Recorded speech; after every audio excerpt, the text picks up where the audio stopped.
अस्सलामुअलैकुम and good morning. आप देख रहे हैं नया दिन। मैं हूं आपके साथ मोहम्मद शोएब। मेरा इंट्रोडक्शन बता देता। ये महक असलम खा रही है पराठा। आप भी बनाइए पराठा भी खाइए, चाय ग्रीन टी भी पीजिए।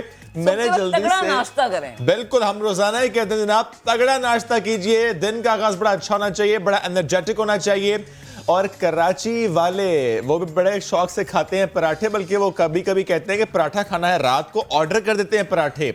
लेकिन जो ऑर्डर करते हैं उनके लिए हमारे पास आज एक खबर है कि अगर आप कर रहे हैं ऑनलाइन ऑर्डर, तो ऑनलाइन जो राइडर्स हैं इनसे खतरा भी हो सकता है। क्योंकि खबर एक ऐसी रिपोर्ट है कि ऑनलाइन राइडर्स खाना तो लाए लेकिन लूट मार भी करने की कोशिश कर गए। फिरोजाबाद पुलिस ने एक शहरी को लूटने वाले राइडर को अब गिरफ्तार कर लिया। इसकी फुटेज सामने आई थी और अभी गिरफ्तार। मेरी समझ में एक बात नहीं आ रही कि इस राइडर ने कोशिश की भी क्यों। बिकॉज ज़ाहिर है सारा कुछ यानी सारा जो डाटा है वो तो मौजूद होता है।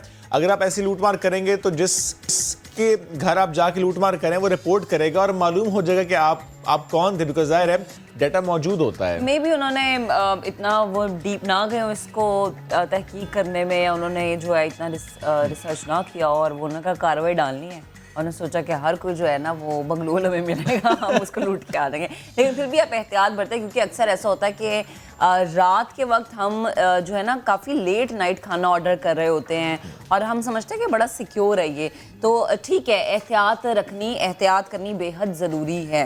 एहतियात एक और चीज़ में भी करनी है कि कोई एक हसीना जब आपको मैसेज करती है तो आप दिल फेंक बैठते हैं, दिल हार बैठते हैं। लेकिन हुआ ये कि हसीना बनकर सोशल मीडिया पर लूटने वाले हबशी निकले। मतलब जब मैंने सुबह के वक्त ये देखा तो मैं तो हैरान रह गई। मैंने कहा थोड़ा सा मेकअप हमसे आगे करवा आप देख भी सकते हैं। लाहौर से सोशल मीडिया पर हसीनाएं बनकर डॉलर बांटने वाले 5 नाइजीरियन पकड़े गए हैं।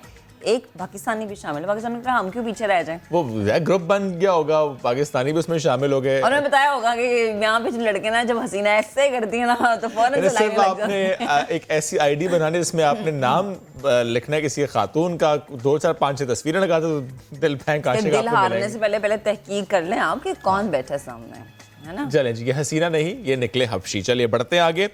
और एक खबर कराची से रिपोर्ट हुई जहां पर देखा गया कि जू से भाग गया शुतुरमुर्ग और वो भागा तो भागा, उसने बहुत से लोगों को भी भगाया और इस भाग दौड़ में हादसात भी हुए। सड़क पर ये दीवानावार जब भाग रहा था तो हादसा हुआ और इस हादसे के नतीजे में एक शख्स जख्मी हुआ। बिल आखिर शहरों ने इस शुतुरमुर्ग को दबोच लिया।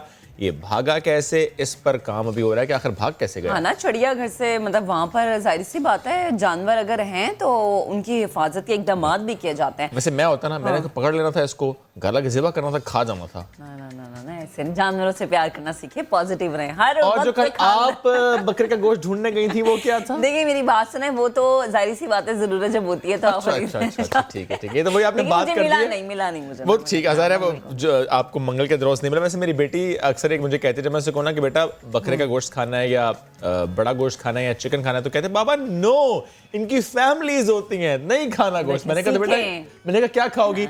फिश खा लो। मैंने फिश की फैमिलीज नहीं होती, फिश पसंद है उसको, कहती है फिश की फैमिलीज नहीं होती। अपनी अपनी सोच। तो जहां उसको लगा कि यार इसकी फैमिली हटाओ, मैंने खाने, उसने कहते नहीं फैमिलीज ही नहीं होती। हाँ, मैं फिश खा लूंगी जनाब। सऊदी अरब ने फरवरी और मार्च के लिए तेल की पैदावार में 10 लाख बैरल यौमिया कमी का ऐलान कर दिया। अमेरिका में खाम तेल की कीमत में 5% से जायद इजाफ चुका है। तो जनाब दोनों ममालिक, जबकि हम सऊदी अरब का जिक्र करते हैं तो सबसे पहले हमें एक जो ख़जाना तेल जिसका हमारे दिमाग में वो आता है, तो जनाब मेरे ख्याल से कि ये एक बड़ी ज़बरदस्त चीज़ है।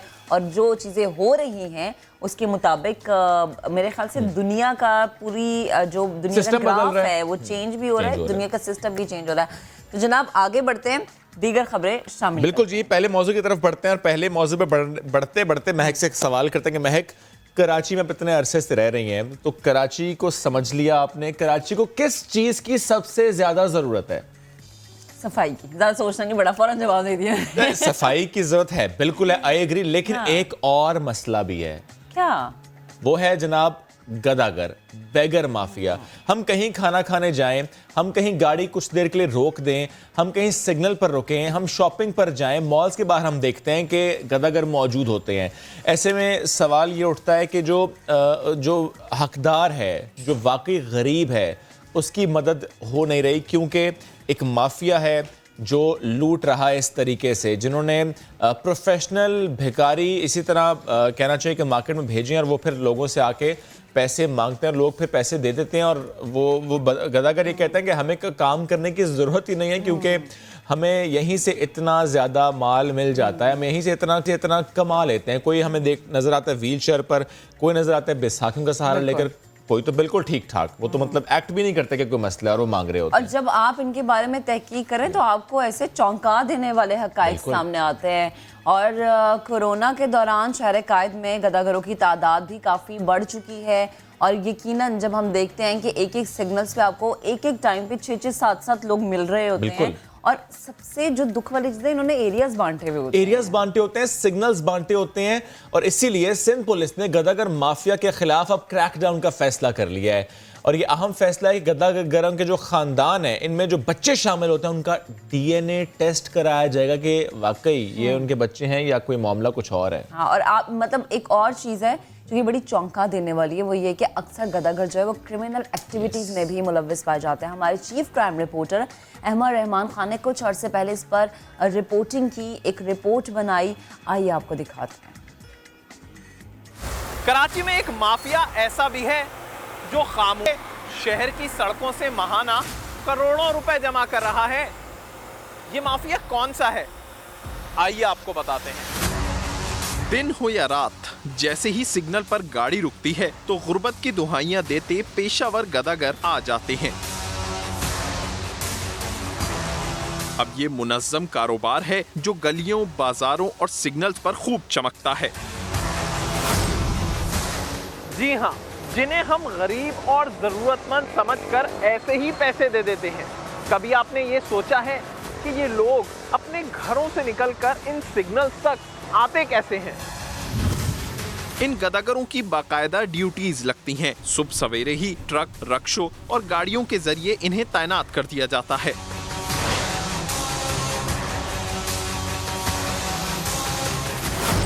अब इस पढ़े लिखे लेकिन माजूर गदागर को ही देख लें। ये बहादुराबाद के मशहूर सुपर स्टोर के गेट पर पाए जाते हैं। गदागर की रैकी की दोपहर से रात तक मौसूफ की जेबें भर गईं। यही नहीं, जब इसका ताक़ुब किया तो हकाइक जानकर हमारी आंखें खुल गईं। गदागर का नॉर्थ कराची में अपना फ्लैट और अपनी 2 गाड़ियां भी हैं। तो अपने घर में रह रहा है भाई, कि किराए पे थोड़ा ही। और गाड़ियां भी 2-2 गाड़ी बच्चे यार उसके जो है ना मुलाजिम है, दोनों बैंक में। दोनों बैंक में बोलते थे ऐसे, बैंक में बेटी भी बैंक में, 3 बच्चे हैं, बीवी भी है, घर है अपना इनका। जिस प्राइवेट टैक्सी में माजूर गदागर घर पहुंचा था, हमने उससे पूछा कि दौरान सफर क्या गुफ्तगू हुई। क्या गदागर ने पैसे कम करवाए? तो टैक्सी ड्राइवर भी हकीकत जानकर हैरान रह गया। पैसे वैसे इन्होंने कम तो नहीं कराया आपसे? नहीं, कुछ भी नहीं। अगर मैं आपको बोलूँ ये 5 साल से पिछले वहाँ पे भीख मांग रहे हैं, फिर हैं?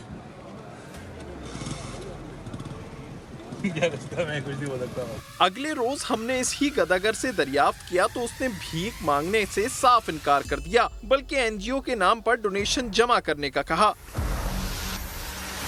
हेनरी के बच्चों के डोनेशन क्या, किस चीज के लिए, कैसे मांग रहे हैं? जो मर्जी होती है, कोई चढ़ जाए ठीक है, अदरवाइज ना हूँ। जब पूछा कि आपकी तो अपनी 2 गाड़ियां भी हैं, यहाँ कैसे आते हैं? मैं उससे आता हूँ, ओबर से। और कितने पैसे देते हैं आने और जाने वाले को? कितना किराया? 160, 150, 140, 250, 250 इनफ। पूछने पर मौसूफ के पास एनजीओ का कोई कार्ड भी नहीं था। दी पार्टी अकेडमी के रस्ते इस वक्त नहीं है, कल आएंगे, आपको तस्वीरें दिखा देंगे सारी। नवाज शरीफ के साथ, नबील कपूर के साथ, मुख्तलिफ लोगों के साथ है। मामूली आदमी की, मामूली लोगों के साथ नहीं है, मामूली लोगों के साथ नहीं है। तकरीबन हर ही गदागर 2000 रुपए से 3000 रुपए यौमिया कमाता है। इस तरह गदागर की महीने की आमदनी तकरीबन 60,000 रुपए से 90,000 रुपए है। तभी तो कुछ गदागर दूसरे शहरों से आते हैं तो कुछ दूसरे मुल्क से भी। 1000 रुपए 1000 रुपए। हाँ बोला 1000 रुपए कमाते हो दिन के? बेटा मैं झूठ नहीं मारूं, मेरी बीवी है, एक मेरी लड़की है, उसके 2 बच्चे हैं, उसका मियाँ है, शाइयों के लिए मैं खर्चा खुर्चा खुद जाता हूँ घर। आप कमाते हैं उनके लिए? हाँ बस उनके लिए। नहीं वो मुल्तान में रहते हैं? हाँ मुल्तान में। तो आप मुल्तान पैसे भिजवाते हैं? नहीं घर जाता हूँ, खुद ही मैं दे घर चले, महीने बाद 1.5 महीने बाद चले जाते। अब्बा वगैरह भी हैं, वो कहाँ है? अफगानिस्तान में तुम्हारा घर? अम्मा अब्बा तुम यहाँ अकेले आ गए क्यों?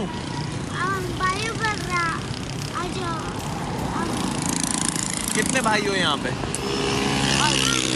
कराची सिर्फ मेहनत कशों का ही शहर नहीं बल्कि इन पेशावर गदागरों की भी जन्नत है। शहर में कई गिरोह कंपनी की तरह काम कर रहे हैं। एक अंदाजे के मुताबिक शहर के सिग्नल्स पर 1280, बाजारों और मार्केटों में 400, फूड सेंटर्स और अस्पतालों के बाहर 300 गदागर मौजूद होते हैं। अगर आमदनी का तखमीना लगाया जाए तो हर गदागर रोजाना 2000 रुपए तक कमा लेता है, यौमिया 39,60,000 रुपए, जबकि महाना 11 करोड़ 58 लाख तक दिहाड़ी पहुंच जाती है। इनका पहला जो सवाल होता है यही होता है कि 90 रुपए का आटा देना है। हाँ पहले यही सवाल कर रहे हैं। 90 से मुराद यही है कि 90 कौन देगा, 100 ही देगा। पूछा मैंने कहा क्या बात है, बड़ा परेशान बैठा हुआ, मैंने नहीं लगी। मैंने कितने कमाए? मैंने अभी तक 1800 रुपये कमाए। 1800 रुपये कमाने के बाद भी कह रहे दिहाड़ी नहीं। 7 साढ़े 7 चलाए।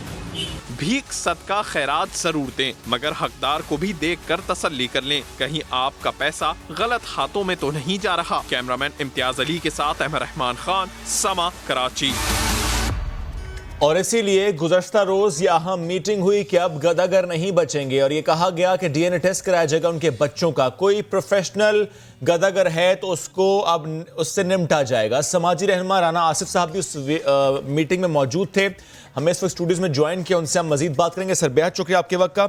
सर इस मीटिंग में बहुत सी बातें डिस्कस हुई, लेकिन मुझे ये बताएं कि ये जो कहा गया कि गदागर जराइम में मुलव्वस हैं, इससे मुतालिक क्या बात हुई? बिल्कुल जी, मैं अगर लास्ट अपना 20 इयर्स का काम देखूं तो ये beggary is a mother of crime.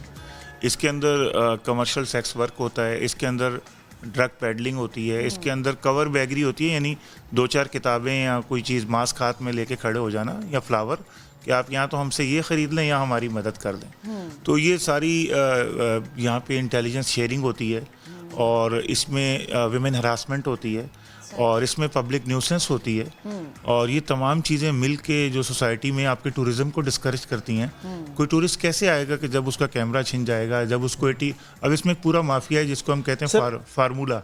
अच्छा, I am sorry to interrupt, लेकिन अभी आपने बात की ना इंटेलिजेंस शेयरिंग होती है। जी जी। अभी आपने कहा कि बच्चे होते हैं जो कि या तो फूल बेच रहे होते हैं या तो किताबें बेच रहे होते हैं, तो सर मुझे बताएं कि अगर मैं किसी सिग्नल पर रुका, एक बच्चा आया और मैंने सोचा कि चलो ये मांग नहीं रहा, ये बेच रहा है, चलो मैं इससे किताब खरीद लेता हूँ, तो क्या मैं गलत कर रहा हूँ? इसका मतलब है हो सकता है पॉसिबिलिटी है कि वो देखे कि मेरी गाड़ी में कौन कौन है, मेरे पास क्या सामान है, फिर इंटेलिजेंस शेयरिंग और आगे अगले सिग्नल पर मैं लूट जाऊँ, ऐसा होगा? जी जी, आपके वॉलेट, आपका मोबाइल का मेक कौन सा है, A50 है, XYZ है, वो तमाम चीज़ें इंफॉर्मेशन SMS पे शेयर होती हैं। और उन तमाम चीज़ों को आपने देखा है कि अगर आप देखें तो कोई 400 के करीब ATMs मशीन्स हैं ना, वहाँ से कैसे एक बंदा पीछे लग जाता है, आपके बैंक से कैसे पीछे लग जाता है और तमाम चीज़ें ये शेयरिंग कैसे हो। आप देखें जो दुनिया में कवर्ड और गेटेड लोकेलिटीज़ होती हैं वहाँ बेगरी नहीं है। जी जी। हमारा सिटी कोड देखें 25,000 लोग रोज़ाना आते हैं, 47 SP सिटी के लोग वहाँ तैनात हैं। अब वो 47 लोगों के बावजूद अगर 180 बैगर आ रहे हैं तो इसका मतलब है कहीं फैसिलिटेशन कोई कर रहा है। वो वॉक थ्रू गेट और वो बंदे खड़े हुए सिर्फ डमी हैं, वो रोल प्ले नहीं कर रहे। बिल्कुल। और बार एसोसिएशंस अगर इखलाकियात हम दुनिया के लिए बुलंद कर रहे हैं तो हमें अपनी इखलाकी कदरें भी देखी होंगी कि वहाँ से जो ख़वातीन बेचारी अपने डोमेस्टिक वायलेंस या खुला या इसके केसेस आती हैं उनको कौन, इसी तरह जो आपके हॉस्पिटल्स हैं मेजर 6 जिना सिविल अब्बासी, जिना से कैसे एक औरत को जॉब के लिए वरगला के बंदा ले आता है और बाद में उसके साथ गैंग रेप करता है। इसका मतलब है हमारे अस्पतालों के अंदर हमारे सर इसका मतलब है कि कोई ना कोई चेन है ना जो कि चल रही है, किसी ना किसी का हाथ ऊपर है, सरपरस्ते आला, फिर कोई और है। मुझे कोई और है और जी प्लीज सर मैं ये पूछना चाह रही हूँ कि अब हम देख रहे हैं कि अब कल मीटिंग हुई, अब इसमें क्या चेंजिंग्स आएंगी ऑपरेशन में, क्या क्या चीज़ें लाजिम व मलजूम होंगी कि हम देखें कि गदागरों को पकड़ के उनके शहरों में भेज दिया जाएगा या फिर उन्हें शेल्टर होम्स में मुंतकिल कर दिया जाएगा? देखिए, इस तरह की मीटिंग आमतौर पे जब हाई कोर्ट एक्शन में आता है कभी या सुप्रीम कोर्ट आता है, जुडिशियल एक्टिविज्म होता है, उसके बाद ज़रूर होती हैं। कॉस्मेटिक मेजर्स भी लिए जाते हैं चीज़ें, मगर ये सस्टेनेबल हल नहीं है। हल वही है कि आपने जो 1958 का वैग्रेंसी एक्ट है, आपके एमएनएस ने और एमपीएस ने बैठ के उसको अमेंड करना है, उसमें सजाएं और जुर्माने की सख्ती करनी है। दूसरा उसका हल जो ये है कि आप एक जिस तरह आपने काउंसिल ऑफ कॉमन इंटरेस्ट बनाई है, तो प्राइम मिनिस्टर चारों वज़रा आला के साथ और चीफ सेक्रेटरी के साथ काउंसिल ऑफ चाइल्ड इंटरेस्ट बनाएं, जिसमें इसको लेके जाएं कि पाकिस्तान का अगर 2.5 करोड़ बच्चा स्कूलों से बाहर है और जो पाकिस्तान की सड़कों पे बच्चों को फेनरगाम का सिरप पिला के और बेहोश करके भीख मंगवाई जा रही है, उसके लिए हमने कौन से ऐसे 4 एक्शन प्लान हैं जो हमने वफाकी सतह पे और सूबाई सतह पे और ज़िलाई सतह पे लेने हैं, और उसमें आप स्टेक होल्डर सबको बुलाएं, फिर तो शायद इसका कोई हल निकल आए। वरना हर साल ये होता है 1-2 थानों में साउथ में एक वैन बना दी जाती है येलो कलर की, वो पकड़ के लोगों को लाती है, थाने वाले 20-20 हज़ार 10 हज़ार लेकर उनको छोड़ना शुरू कर देते हैं। तो ये कॉस्मेटिक मेजर बिल्कुल आपकी बात सही है, ये हल नहीं है, ये हल नहीं है। उनको पकड़ना, उनको थाने ले जाना, बाद में छोड़ देना, ये हल नहीं है। लेकिन क्या इस मीटिंग में ऐसा कोई स्टेप लिया गया या ऐसी कोई डिस्कशन हुई जिसको देखते हुए आप कह सकते हैं कि माजी में जो मीटिंग्स हुई उसके बरक्स फ्रूटफुल हो सकती है? नहीं, बहुत एडिशनल आईजी से लेके ना हर बंदा बड़ा मोटिवेटेड है।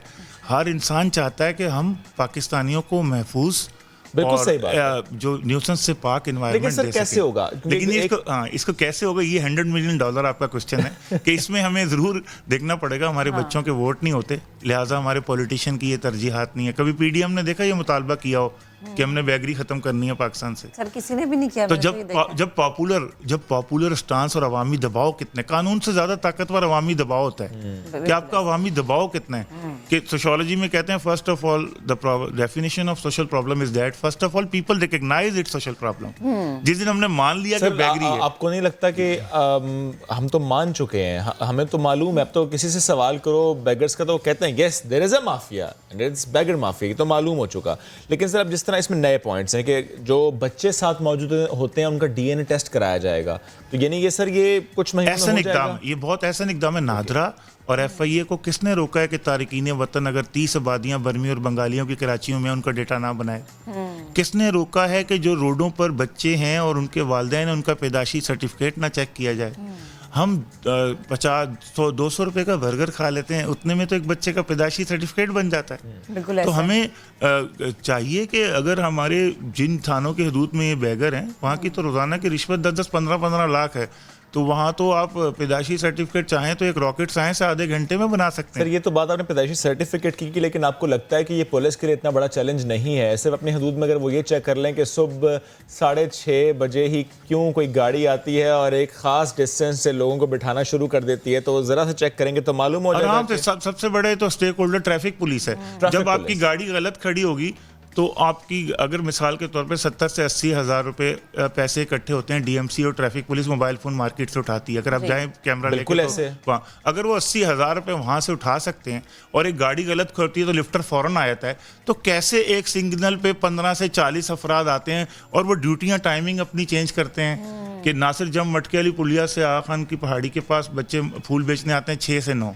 रात को, उसी पे जो गाड़ी सफाई के कपड़े बेचने वाला होता है वो आता है 9 से 12। तो इतनी टाइमिंग, इतनी ऑर्गेनाइज वे में चीज़ें इतनी फिक्स वे में चल रही हैं, तो वो कौन सी वजूहात हैं कि जिसमें एक आम आदमी का, खातून का थाने जाना मुश्किल है लेकिन बैगर अंदर घूम रहा होता है लॉकअप में और आराम से घूम रहा होता है और कोर्ट में कैमरे लगे हुए हैं। अब कराची शहर में कमांड एंड कंट्रोल के कैमरे लगे हुए हैं, क्या उनमें कोई बैगर उनको नजर नहीं आता कि जले हुए का मेकअप ईसा नगरी के कहाँ से होता है, कहाँ से ये सारे सिस्टम चलते हैं और कहाँ से मस्जिद रहमानिया का चंदा मांगा जाता है जो आज तक ज़ेरे तामीर है? ये सब वो फ्रॉड हैं जिसको चाहे तो ट्रैफिक पुलिस, खाली डीआईजी ट्रैफिक अगर सेंसियर हों और चीफ सेक्रेटरी साहब, तो ये आराम से रॉकेट साइंस नहीं है। अच्छा। आपने देखा होगा जो बड़े शॉपिंग मॉल हैं, जो या प्राइवेट कंपनी ने किसी उस जगह पे कोई बैगिंग नहीं करता। बैगिंग हमेशा पब्लिक प्लेस पे होती है, तो पब्लिक प्लेस पे कहीं ना कहीं भादराबाद अगर 4 मीनार चुरंगी है तो वहाँ 9 एहलकार उनको ट्रैफिक पुलिस के फैसिलिटेट कर रहे हैं। सर वही बात है ना, किसी का हाथ है ऊपर, सरपरस्ते आला फिर कोई है ऐसा जो कि उन्हें कह रहा है कि ठीक है आप करें, हम पीछे खड़े हैं। अब जो मीटिंग हुई है, क्या उस मीटिंग से ये तमाम तर इश्यूज हल हो जाएंगे? जी मुझे तो उम्मीद है बड़ी, क्योंकि अभी जो हमारे अफसरान हैं, जो AVCC के लोग आए हैं, इंतहाई जानतदार और काबिल लोग हैं, और CSS करके जो आ रहे हैं हमारे नए लोग, यार मैं कहता हूँ 2015 के बाद जो भी मुझे मिला हाईली मोटिवेटेड, हमें पॉजिटिविटी भी काम पॉजिटिव रहना चाहिए। और प्राइम मिनिस्टर भी ये चाहते हैं कि बच्चों के लिए कुछ करें, पहली स्पीच में उन्होंने किया। बिल्कुल सही। तो इंशाल्लाह मुझे उम्मीद है, जैसे मीडिया आप लोग आज आपने अहमियत दी इस इशू को, अल्लाह करेगा इंशाल्लाह हम बैगर फ्री कराची और बैगर फ्री पाकिस्तान करेंगे, बैगर फ्री पाकिस्तान बनाना है। Thank you so very much sir. साथ मौजूद और बड़ा दुरुस्त आपने कहा कि जब हम अंडरस्टैंड करेंगे कि ये इशू है तो फिर ही हम हल की तरफ कदम बढ़ाएंगे। पुलिस ने जो मीटिंग की, उम्मीद है हमें कि अब इंशाल्लाह कॉन्क्रीट स्टेप्स लिए जाएंगे कि इस मसले से छुटकारा हासिल किया जाए। ब्रेक लेते हैं, वापस आते हैं, स्टे विद अस।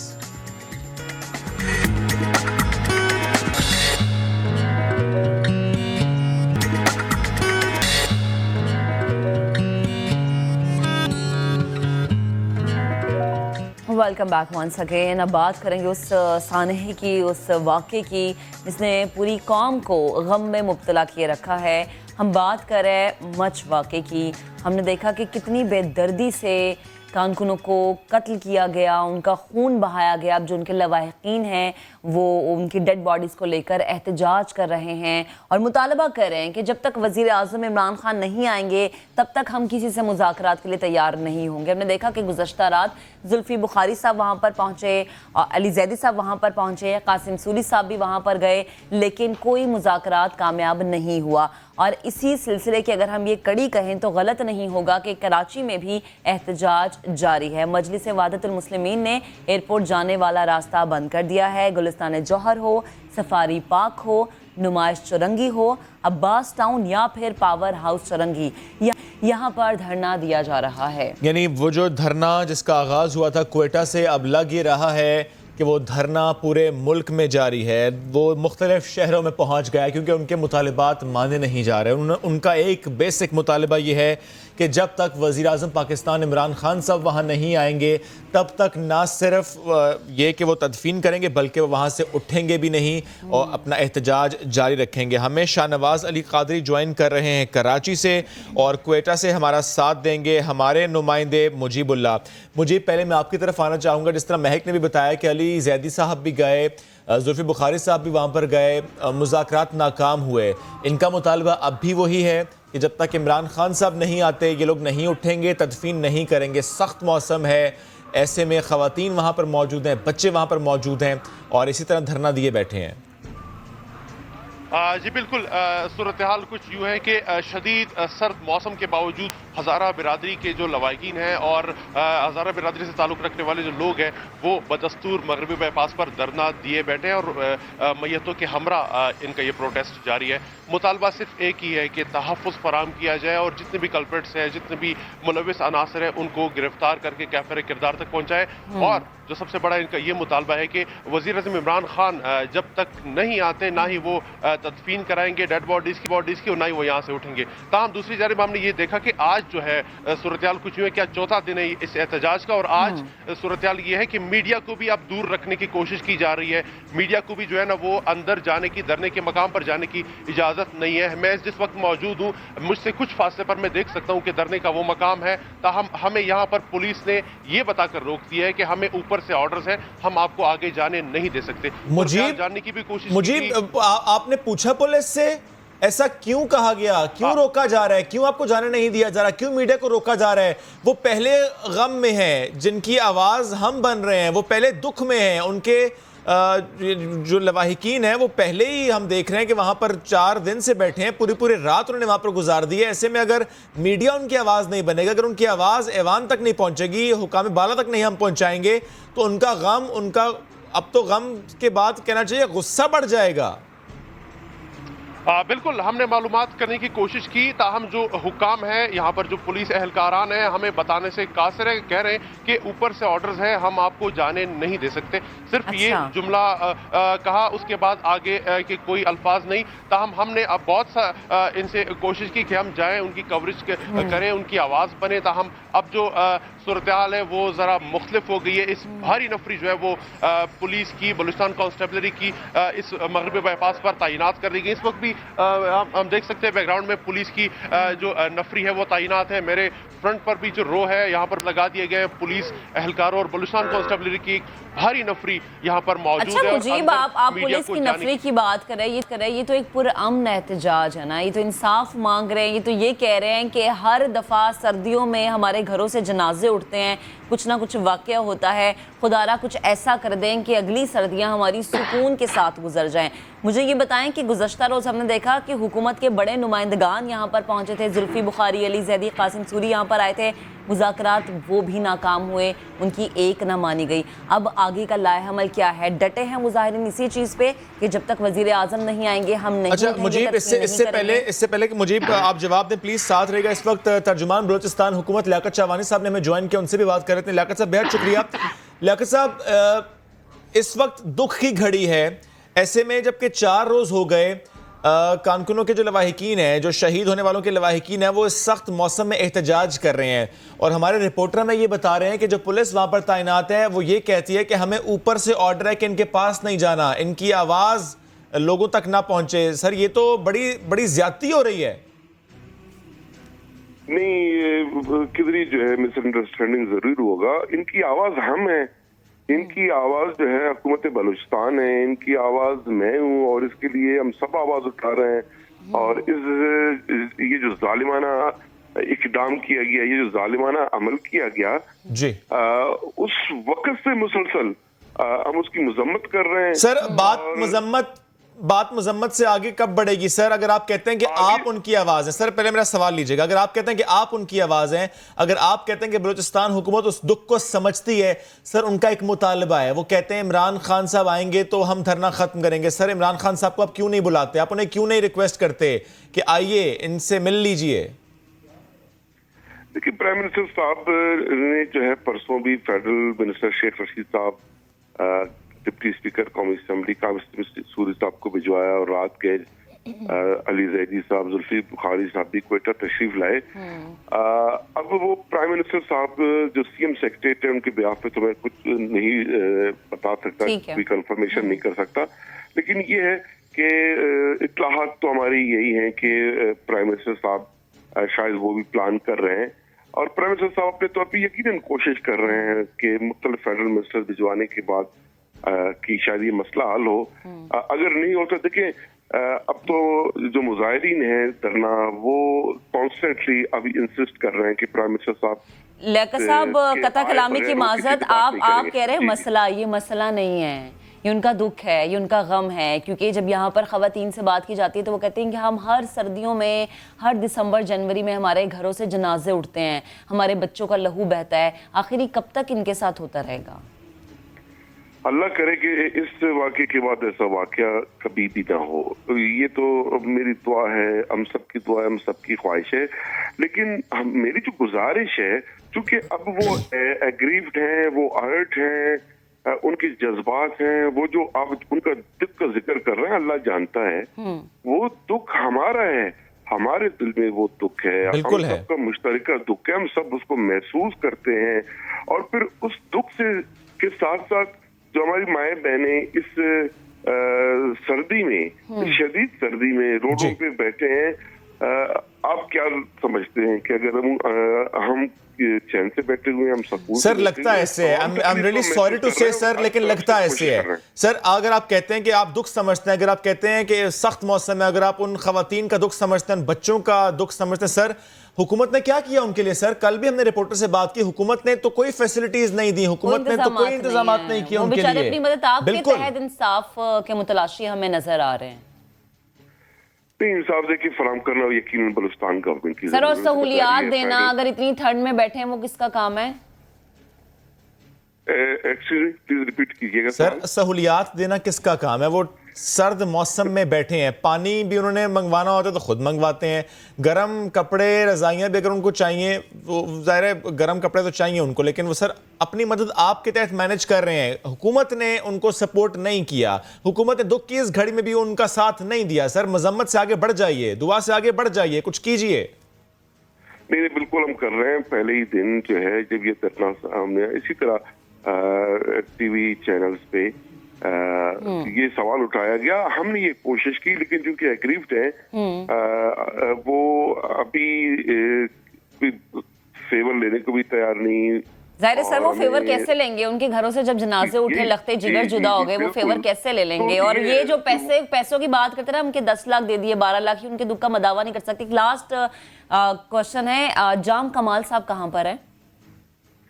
सीएम साहब जो है वतन वापस पहुंच गए। वतन वापस पहुंच गए। वो सर जाएंगे आज ही, फौरन जाएंगे इनके पास? मेरे ख्याल में सीएम साहब सूरत हाल को देख रहे हैं, चूंकि जो मुजाहिरीन हैं प्राइम मिनिस्टर साहब के आने का मुंतजिर हैं और उनका यही मुतालबा है, तो सीएम साहब जो है वो सूरत हाल को देख रहे हैं। उनका यानी सर सीएम साहब नहीं जा रहे, वो सीएम साहब भी इंतजार कर रहे हैं कि पीएम साहब भी आए। नहीं, सुने प्लीज ये इंतहाई हसास मामला है, इसमें जल्दबाजी न करें। सीएम साहब अपना दौरा मुख्तसर करके वापस वतन किस लिए आए हैं, आप मुझे बताएं। सर अगर वापस आए हैं, इनका दुख समझते हुए आए हैं सर, जिस तरह शेख रशीद साहब यहाँ पर आए, जिस तरह अली जैदी साहब आए, जाएंगे इनके पास, बिल्कुल जाएंगे। मैं इससे यही तो पूछ रहा हूँ, आज ही जाएंगे? हाँ, नहीं, आज ही जाएंगे। मैं फौरी तौर पे, चूंकि आपने कहा वो आज ही जाएंगे, आए इसीलिए, और वो जाएंगे बाहर सूरत जाएंगे। सीएम साहब जो है पूरी सूरत हाल को जो है वो खुद उसकी निगरानी करते रहे हैं, पूरी सूरत हाल पे वो अपडेट लेते रहे हैं, डायरेक्शन देते रहे हैं, आए इसीलिए। और उनके चलें सर, अल्लाह करे कि वो भी पहुंच जाएं और हम उनकी आमद देखें, और ये भी देखें कि मुज़ाकरात कुछ कामयाब हो गए हैं। लेकिन अगर वो सूरत हाल का जायजा ले रहे थे, तो इस सूरत हाल का भी देखते हैं ना कि मनफी दर्जा हरारत, जिसमें ये माएँ हमारी बहनें, हमारे भाई बैठे हैं और सिर्फ इंसाफ मांग रहे हैं। लियाकत शामानी साहब, बेहद शुक्रिया, आप गुफ्तगू कर रहे थे समा से, और ये दुख शुएब इनका कम नहीं है, तो और कम हो नहीं सकता। पैसे दे दें या फिर आप ये कह दें कि हम मुजम्मत करते हैं, हम दुआ करते हैं, उससे ये चीजें खत्म नहीं हो जाती। और क्योंकि महक पहले दिन से हुआ यही कि बात मुजम्मत से आगे नहीं बढ़ी, पहले दिन से हुआ ये कि जो उनके मुतालबात हैं उनको माना नहीं जा रहा, इसीलिए अब इस एहतजाज का दायरा कार वसी हो चुका है। हमने कुछ देर पहले जिक्र किया था कराची का, कि यहाँ पर 7 मकामात पर एहतजाज जारी है। शाहनवाज कादरी, अपडेट कीजिएगा, कराची के कितने मकामात हैं, यानी 7 मैंने बताया, कितने मकामात हैं जिससे मुतालिक बात की जा रही है कि अगर ये एहतजाज जारी रहता है, अगर मुतालबात नहीं माने जाते तो और मकामात पर एहतजाज हो जाएगा? देखिए, बहुत ही अफसोसनाक वाक़या था जब 11 कारकुनों को बेदर्दी से कत्ल कर दिया गया था। ना सिर्फ कोयटा में इसका दुख है, बल्कि पूरे पाकिस्तान में इसका दुख है, और ख़ास तौर पर कराची में भी हर शहरी के जो दिल में इसका गम पाया जाता है। और इसी लिए जो है शहर के मुख्तलिफ मकामात पर धरने देने का जो सिलसिला है वो गुज़िश्ता रोज़ शुरू किया गया था, वो सिलसिला जो है अब बढ़ता जा रहा है। शहर के आपने 7 कहा, इस वक्त 7 नहीं 9 मकामात पर धरने दिए जा रहे हैं, और ये अलामती धरने हैं, जिसमें अगर हम बात करें शाह फैसल की, शाह फैसल की, कामरान चौरंगी की, गुलिस्तान जौहर की, और या नॉर्थ कराची पावर हाउस की, ये तमाम वो इलाके इसमें शामिल हैं 9 मकामात में जहाँ धरने दिए जा रहे हैं। नेशनल हाईवे पे भी धरना दिया जा रहा है। तो इस वक्त जो मरकजी धरना है वो नुमाइश पे है, लेकिन इस वक्त सुबह का वक्त है, लोग यहाँ पर कम है, कुछ लोग रात यहाँ पर उन्होंने रात गुजारी है, वो लोग चले गए और थोड़ी देर बाद दोबारा यहाँ पर आ जाएंगे और यहाँ मरकजी धरना दिया जा रहा है। तो शहर में इस वक्त जो है 9 मकामात पर धरने दिए जा रहे हैं, सुबह का वक्त है, और ट्रैफिक जैम की भी शिकायत मिली है। गो के ट्रैफिक पुलिस जो वहाँ पर मौजूद है और कोशिश कर रही है कि इनको डाइवर्ट किया जाए, लेकिन सुबह का वक्त है, लोग ऑफिस के निकलते हैं, तो ट्रैफिक जैम की सूरत हाल तो हमें नजर आ रही है। लेकिन हमारी जो इनके उलमा से बात हुई, इनके रहनुमाओं से बात हुई, उनका कहना है कि ये सिर्फ 9 मकामात तक नहीं रहेगा, अब जो जैसे जैसे दिन बढ़ता जाएगा ये मकामात भी बढ़ते जाएंगे और शहर भर में जो धरने दिए जाएंगे, उसके बाद सूरत हाल खासी जो है अबतर हो जाएगी। ट्रैफिक की सूरत हाल जो है वैसी शहर में शाम के वक्त बहुत ज़्यादा होती है, और शाम के वक्त ये कहा जा रहा है कि ये जो है जो दायरा कार है इसका बढ़ा दिया जाएगा, तो सूरत हाल खासी अबतर हो जाएगी। लेकिन इनके मुतालबात कोई और नहीं, सिर्फ वही मुतालबात हैं कि जो इनके जो कायदीन है जो बिल्कुल। और शाहनवाज, हम भी तो यही बात करें कि वो बेचारे इंसाफ के मुतलाशी है, और इतनी सर्दी में जहाँ पे दर्जा हरारत मनफी नोट किया जा रहा है, वहाँ पर वो बैठे हैं। मुजीबुल्लाह और शाहनवाज अली कादरी हमें अपडेट कर रहे थे, आप दोनों का बेहद शुक्रिया। अब आगे बढ़ते हैं, और जब हम जज्बे इसार और मोहब्बत की बात करते हैं तो हमें लगता है कि जो हमारे बड़े हैं, जो हमें ये सिखाते हैं कि रियासत माँ होती है, उनका ये काम है, लेकिन हमें अक्सर हमारे बड़े काम करते नजर नहीं आते, फिर इसीलिए दुख होता है। लेकिन जब हम देखते हैं कि फिर भी कोई ना कोई है जो ऐसी मिसालें कायम कर रहा है, तो फिर हम कहते हैं कि इसीलिए पाकिस्तान कायम है। जज्बे का कोई मुकाबला नहीं, हिम्मत की कोई मिसाल नहीं। हम इस लिहाज से कि अगर हम कहें कि हमारे लोग बाहिम्मत हैं उनकी कोई मिसाल नहीं इस पूरी दुनिया में, क्योंकि अपनी जान वो खतरे में डालते हैं, अपनी जान की परवाह किए बगैर जो है वो आगे बढ़ जाते हैं। बिल्कुल, हम बात करें कैसे नौजवान की जिसने मिसाल कायम की। मनाजिर आपको इस वक्त हम दिखा रहे हैं, चित्राल के ये मनाजिर हैं। चित्राल का नौजवान है मुजफ्फर, अज़्म और हिम्मत और बहादुरी की मिसाल कैसे बना कि अपनी जान की परवाह नहीं की, दरिया में डूबते हुए एक शख्स को बचा लिया। यूं तो 2 शख्स डूब रहे थे, बदकिस्मती से दूसरा शख्स तो डूब गया, इंतकाल कर गया, लेकिन एक शख्स को इन्होंने बचा दिया। और कहते हैं जिसने एक शख्स की जान बचाई गोया उसने पूरी इंसानियत की जान बचाई। मुजफ्फर सईद हमारे साथ मौजूद हैं, उनसे बात करेंगे। मुजफ्फर, बेहद शुक्रिया आपके वक्त का। मुजफ्फर, थोड़ा सा बताइएगा, आप उस वक्त कहाँ मौजूद थे? आपने देखा या आपको बताया गया कि ये हादसा हो गया है, 2 लोग डूब रहे हैं, हुआ क्या था? जरा तफसील बताइएगा। अस्सलाम वालेकुम सर। वालेकुम सलाम। सर, मैं ड्यूटी के लिए घर से आ रहा था तो उधर पुल पे पहुंच गया तो उधर देखा तो 2 आदमी उधर पानी में डूब रहे थे। तो फिर कोई बंदे उसके पीछे नहीं जा रहा था, तो फिर मैंने अपनी सेफ्टी का ख्याल रखा तो 2 रस्सी मुझे दिया था, उसको मैंने पहन के उधर नीचे गया सर। ठीक है। अच्छा, आप जब नीचे गए, आप जब नीचे गए, हम मुजफ्फर वो देख भी रहे हैं कि आप उसको खींच रहे हैं, उसको आपने बचा लिया। दूसरा शख्स उस वक्त कहाँ था? वो सर वो उधर से छलांग लगा के उसके ऊपर उसको बचाने के लिए उधर। अच्छा, वो भी बचाने के लिए था सर, वो भी बचाने के लिए गया था, वो भी खुद डूब गया सर। उनको भी मैंने निकाल लिया, दोनों को मैंने निकाल लिया सर। और दोनों में से एक इंतकाल कर गया? इंतकाल कर दिया सर। अच्छा मुजफ्फर, ये बताएं कि बड़ी बहादुरी का काम है ये, और जब आपने खुद कहा कि कोई जाने के लिए तैयार नहीं था, आपके दिल में कैसे जज्बा आ गया? क्योंकि चित्राल जहाँ बहुत सर्दी है और इस मौसम में तो पानी से बहुत ठंडा पानी लग रहा था, देख के हो रहा था कि बहुत ठंडा पानी है, तो आपको ज़रा डर नहीं लगा कि पानी ठंडा है, सर्दी बहुत है, खुदा ना खास्ता कि मैं खुद स्लिप ना हो जाऊं? नहीं, हम डर मन नहीं आता था। फिर मैंने बोला इंसानी जान बचाना तो बहुत अच्छा बड़ा काम है, तो मैंने जज्बात किया, फिर उधर नीचे गया सर। अच्छा मुजफ्फर, आप वैसे करते क्या? आपने कहा कि आप ड्यूटी पर जा रहे थे, अब क्या करते हैं? हम सर इधर चाइनीज के साथ काम करते हैं, हम ड्राइवर है सर। अच्छा, गाड़ी चलाते हैं सर। ओके। हाँ सर। तो मुजफ्फर, हम तो पाकिस्तान में यही देखते हैं कि अगर खुदा ना खास्ता कोई एक्सीडेंट हो जाए या कोई ऐसा हादसा हो जाए, लोग तो बस गुजर जाते हैं कि अगर किसी ने अपनी जॉब पर पहुंचना हो या कहीं पहुंचना हो, बहुत से लोग तो गुजर ही जाते हैं, और बहुत से लोग हैं वहाँ रुक जाते हैं, वो भी मदद नहीं कर रहे होते। तो ये जो जज्बा है मदद करने का, ये ज़ाहिर काबिल सताइश है। तो कभी ऐसा पहले भी हुआ कि आपने देखा हो कि ऐसा मामला है कोई, तो आपने पहले भी कभी इस तरह मदद की हो? बिल्कुल सर, किए, बिल्कुल किए। हम 2-3 लाश निकाले है उधर से, हम किया इसी जगह से? हमारे नहीं हाँ सर, दूसरी इलाके से सर। अच्छा। हैदराबाद से 3-4 जगह से। हाँ सर। अच्छा मुजफ्फर, इतनी अब आपकी वीडियो भी वायरल हो रही है, लोग देख भी रहे हैं, हमारे भी प्लेटफॉर्म पे आए और मशहूर हो गए हैं आप, तो जो आपके इर्द गिर्द के लोग हैं, आपके घर वाले, रिश्तेदार, जहाँ पे आप काम करते हैं, वहाँ पे जो लोग हैं, वो क्या कह रहे हैं? अप्रिशिएट कर रहे हैं आपको? नहीं सर, वो तो खुश हुआ है। हमारा इंजीनियर साहब भी हमारे साथ था उस वक्त, उसने भी मुझे बहुत दाद दिया सर, आपने बहुत बड़ी काम किया है। ज़बरदस्त। चलें, बहुत अच्छा लगा आपसे बात करके Muzaffar, thank you very much. आप साथ मौजूद थे, और वाकई जिस तरह से इन्होंने एक शख्स की जान बचाई, वाकई काबिल सताइश है।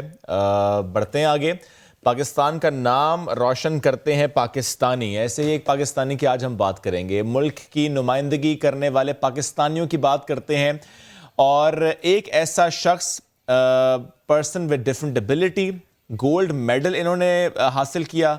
आज उनकी ज़िंदगी थोड़ी सी मुश्किल है, आज वो बीमार हैं, और लगता ये है कि कोई उनका हाथ थामने वाला नहीं, कोई उनका हाल पूछने वाला नहीं। स्पेशल ओलंपियन इमरान हुसैन की हम बात करें, 2011 के स्पेशल ओलंपिक्स में लॉन्ग जंप में पोजीशन ली थी, 2015 में गोलकीपर के तौर पर हिस्सा लिया था, लेकिन जिस तरह मैंने कहा कि आज मुश्किल है क्योंकि आज वो बीमार है। आज वो कैंसर के मरज़ में मुब्तला है और उनके घर वाले उनकी हर मुमकिन मदद कर रहे हैं। उनके इलाज के लिए जेवरात के साथ साथ घर का सामान भी बेच दिया गया है, लेकिन अभी भी रकम पूरी नहीं हुई है। ये वो सितारे हैं जिनका कोई नेमुल बदल नहीं होता। जब ये हमें छोड़ जाते हैं या हमारे साथ नहीं होते तो हमें तब इनकी कदर आती है। तो खुदारा इनकी मौजूदगी में इनकी कदर करें, क्योंकि ये पाकिस्तान का कीमती असासा है। हमारे हीरो इमरान हुसैन और उनके भाई आसिफ हुसैन हमारे साथ मौजूद हैं। तो आसिफ साहब अस्सलाम वालेकुम, गुड मॉर्निंग। इमरान साहब को भी सलाम प्लीज़ मेरा दीजिएगा। मुझे ये बताएं कि इमरान की तबीयत अब कैसी है और अभी क्या ट्रीटमेंट चल रहा है इनका? जी वालेकुम सलाम। इमरान हुसैन की ट्रीटमेंट चल रही है, पर बस बेहतर है ट्रीटमेंट काफ़ी हद तक, यानी कि शौकत खानम से हम ट्रीटमेंट करवा रहे हैं इस टाइम। अच्छा। डॉक्टर हमारे जो हैं वो ट्रीटमेंट कर रहे हैं, पर जो है इलाज प्रॉपर सही तरीके से हो नहीं रहा यहाँ पे। इसके 3 कीमोथेरेपी पहले हो चुकी हैं लाहौर के अंदर, उसके बाद अभी ये 4थी कीमोथेरेपी चल रही है। अच्छा। पर वो कोई खातर खा, यानी कि वो फ़ायदा नहीं हो पा रहा दवा से, कीमोथेरेपी से। तो डॉक्टर्स क्या बता रहे हैं? समझ नहीं आ रही हमें। सर ये डॉक्टर बता रहे हैं कि जैसे हमने फर्स्ट कीमो करवाया था 2018 में, उनको 2018 में कैंसर डायग्नोज हुआ था, जो उन्होंने बताया था हमें। 2018 से लेके अब तक, अब जो पोजीशन करंट पोजीशन है वहीं की वहीं बीमारी है। अभी ये है कि पहले जब स्टार्ट किया तब बीमारी थी 35%, अभी इस टाइम रिसेंटली अपडेट ये है कि 90% बीमारी है।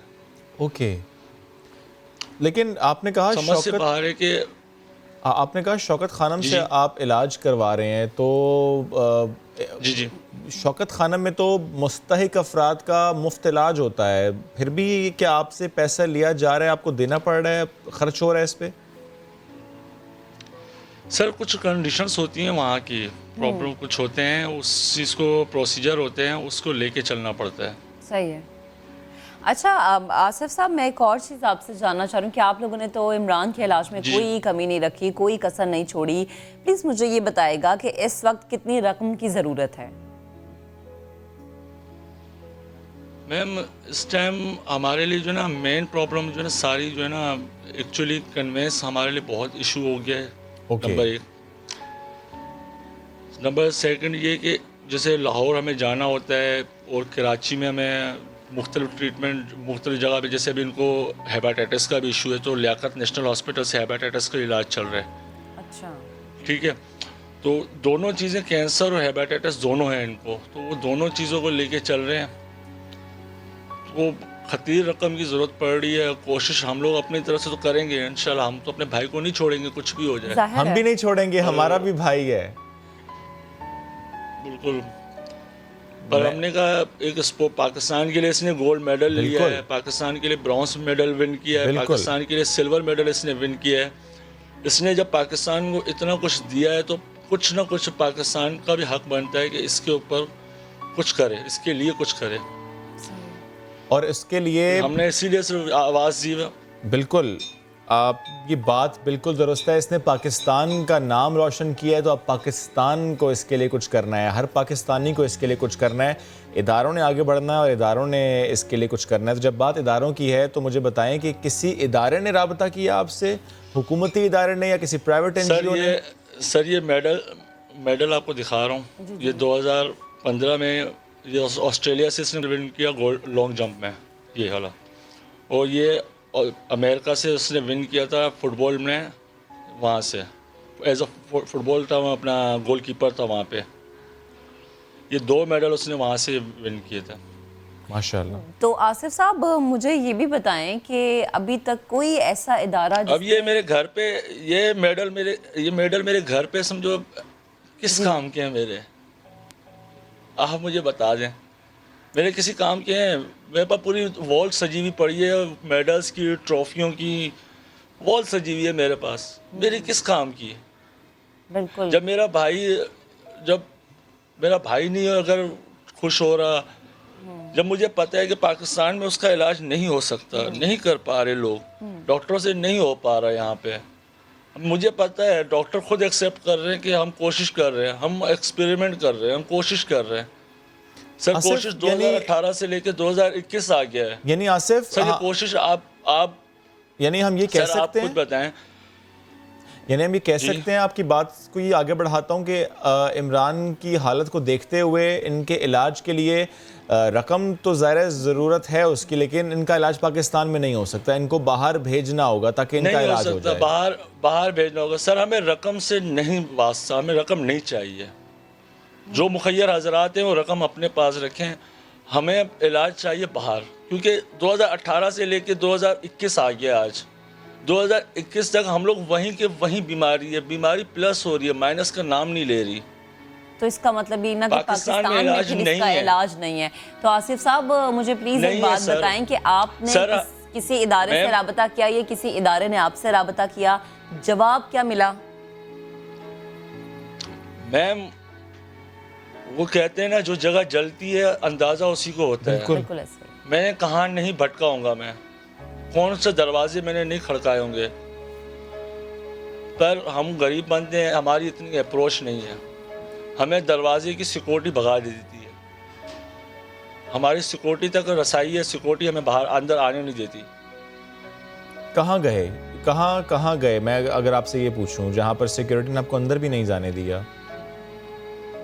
सर मैं बिलावल हाउस गया, लाड़काना में गया था, बिलावल साहब के घर तक भी वहाँ भी गया था, वहाँ से मुझे सिक्योरिटी ने भगा दिया। गवर्नर सिंध गया था मैं, वहाँ से भी हमें भगा दिया गया। उसके अलावा असद उमर साहब के पास भी गया था, उन्होंने भगा दिया, उनकी सिक्योरिटी ने, उन तक हमें रसाई नहीं हुई।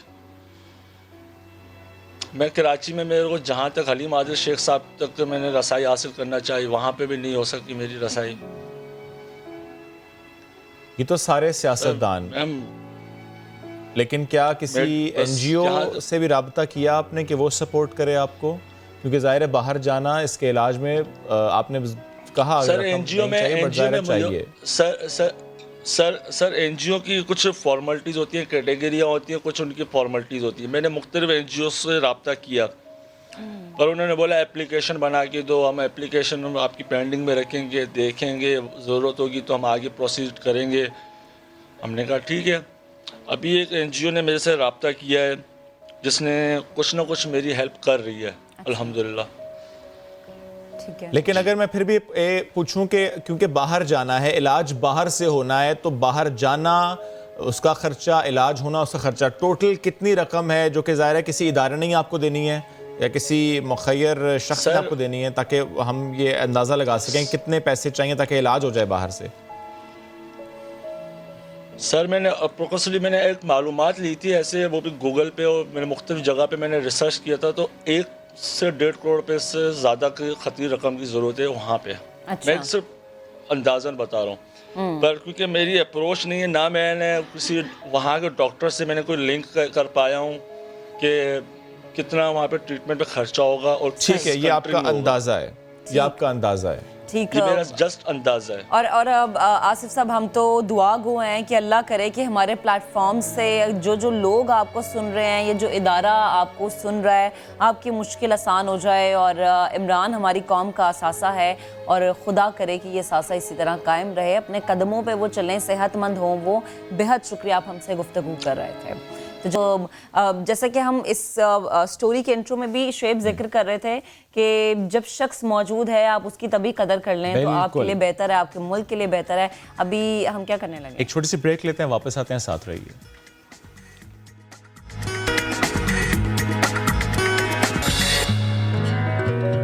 SUVs,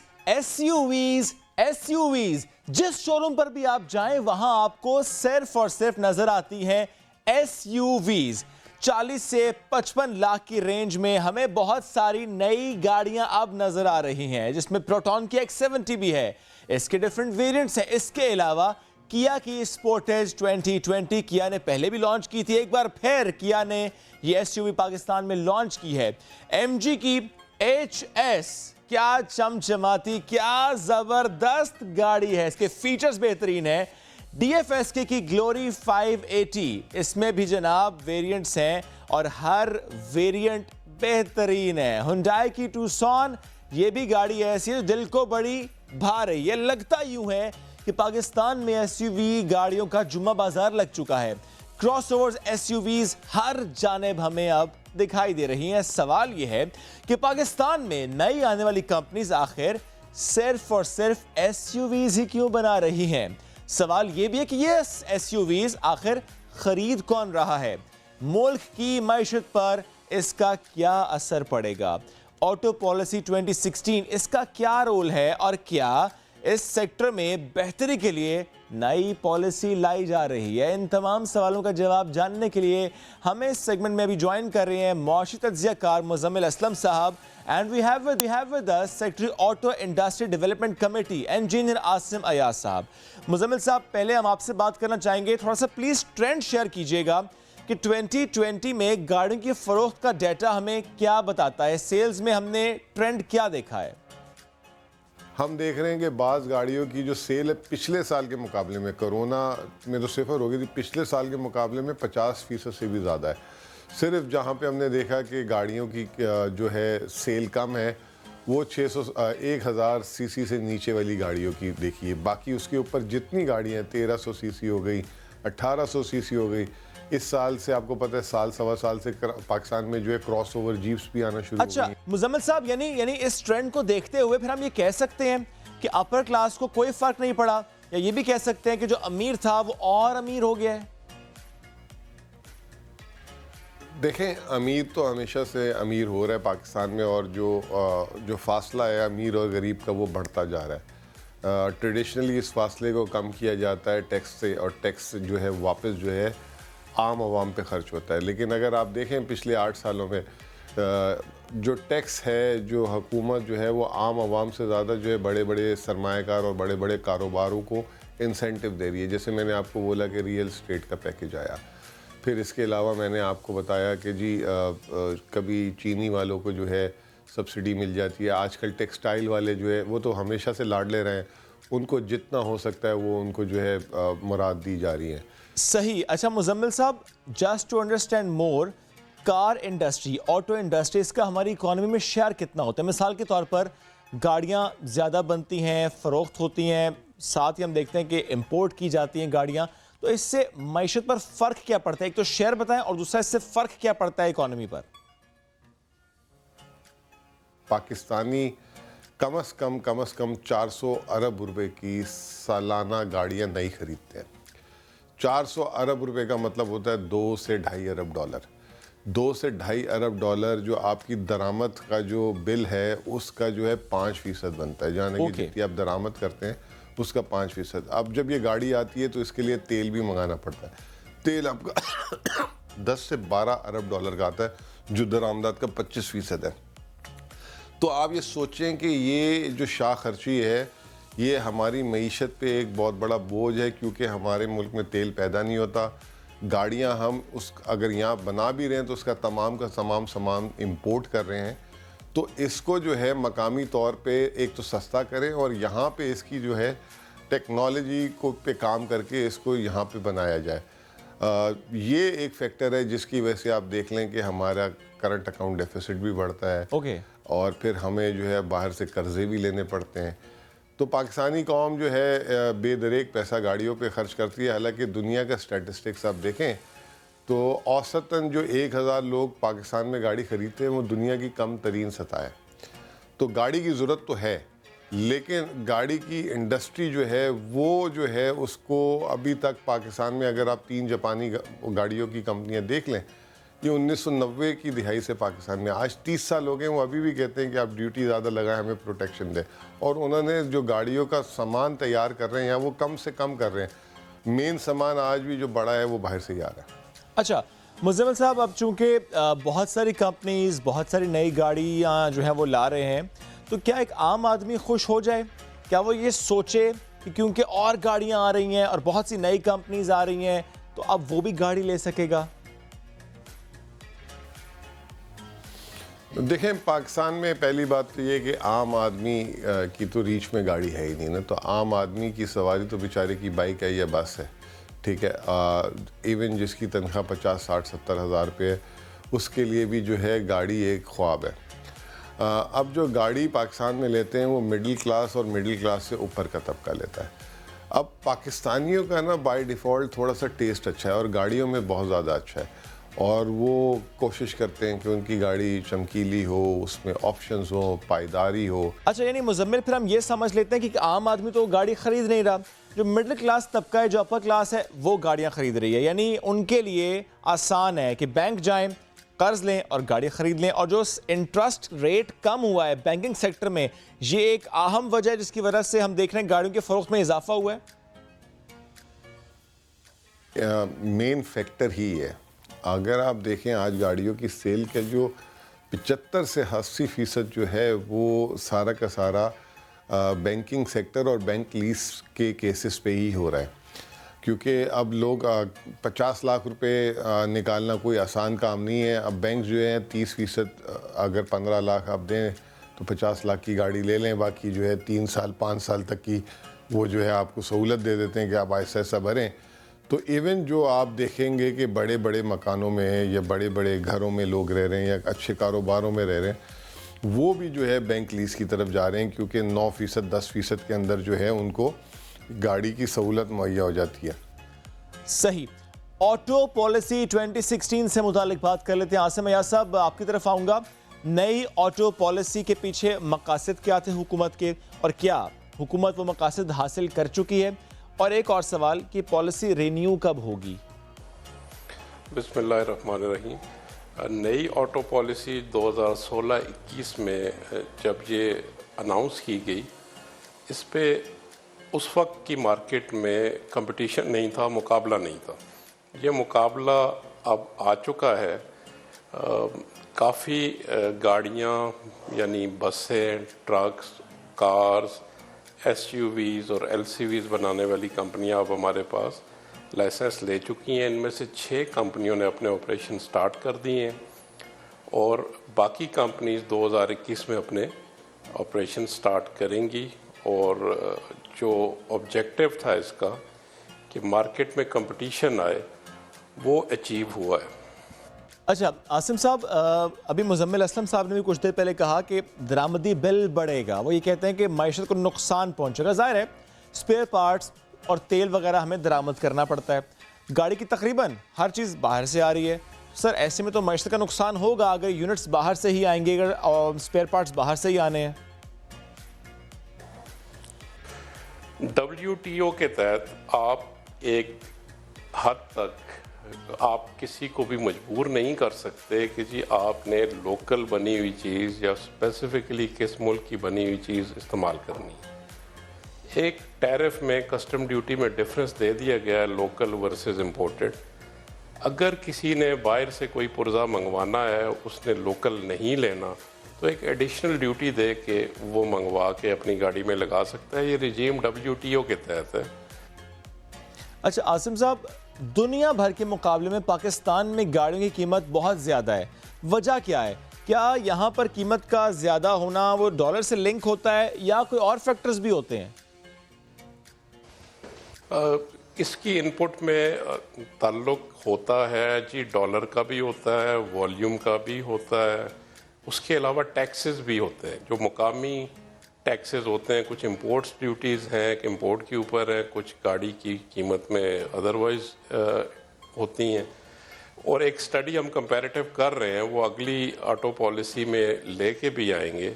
अच्छा। लेकिन ये मैं बता दूं कि पाकिस्तान में जो एक गाड़ी की कीमत है उसमें एवरेज 35 से 42% तक हिस्सा टैक्सेस का है लोकल। इंटरनेशनली ये ज़रा कम है। थाईलैंड, इंडिया में या हमारे बाकी जो रीजनल मुल्क हैं उनमें ये कम है ड्यूटी। अच्छा, आपने बड़ा दुरुस्त कहा, ये फैक्टर्स हैं। इसके साथ ही आपने कह दिया कि नई ऑटो पॉलिसी जो आ रही है उसमें और फैक्टर्स को भी आप लोग देखेंगे। सर, लेकिन जो नई कंपनीज अब आई हैं due to this auto policy 2016, इनके आने की वजह से जो ऑलरेडी यहाँ पर 3 बड़ी कंपनीज थी, इनकी इजारादारी को क्या कोई फ़र्क पड़ा है और क्या आगे चलकर मज़ीद फ़र्क पड़ेगा? और क्या इन कंपनीज की तरफ से आप लोगों पर, हुकूमत पर कोई दबाव है? क्योंकि कहा जा रहा है कि जो आज के मार्केट लीडर्स हैं वो अगले 6 महीने बाद मार्केट लीडर्स नहीं रहेंगे। क्वालिटी, फीचर्स और प्राइस के ऊपर मुकाबला होगा इनका।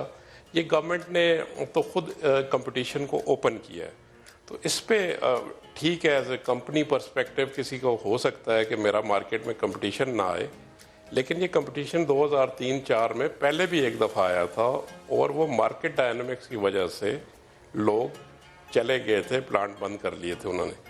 एक दफ़ा फिर आ गया है तो खुश आइंदा है, और ये इसका ताल्लुक आपकी परचेजिंग पावर पैरिटी, जीडीपी सबसे होता है।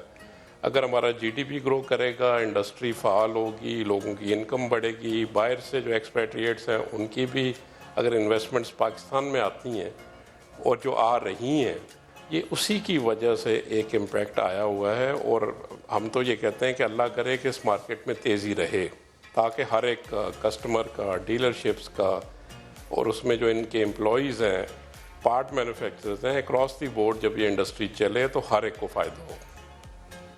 ठीक, आसिम साहब बेहद शुक्रिया, साथ मौजूद थे आप। मुजम्मिल साहब आपका भी बेहद शुक्रिया, साथ मौजूद थे आप। नई आने वाली कंपनीज आखिर सिर्फ एसयूवीज को ही फोकस क्यों कर रही हैं, और खरीदार के पास इतनी ज्यादा ऑप्शंस हैं कि खरीदार जब किसी शोरूम में जाता है तो परेशान हो जाता है कि कौन सी एसयूवी को ड्राइव करे, कौन सी एसयूवी लेकर वो घर जाए, क्योंकि ये एसयूवीज ऐसी हैं कि ये आपकी बात मानती हैं। आप सिर्फ और सिर्फ वॉइस कमांड दें और वो उस पर रिस्पॉन्ड करेंगी। तो ऐसी ज़बरदस्त गाड़ियाँ, एक सैम्पल एसयूवी का टूर मैंने भी किया, मैंने टेस्ट ड्राइव भी ली कि उसकी रोड ग्रिप कैसी है, रोड क्लियरेंस कैसी है, ड्राइव कितनी अच्छी है और अंदर से उसका इंटीरियर कैसा है।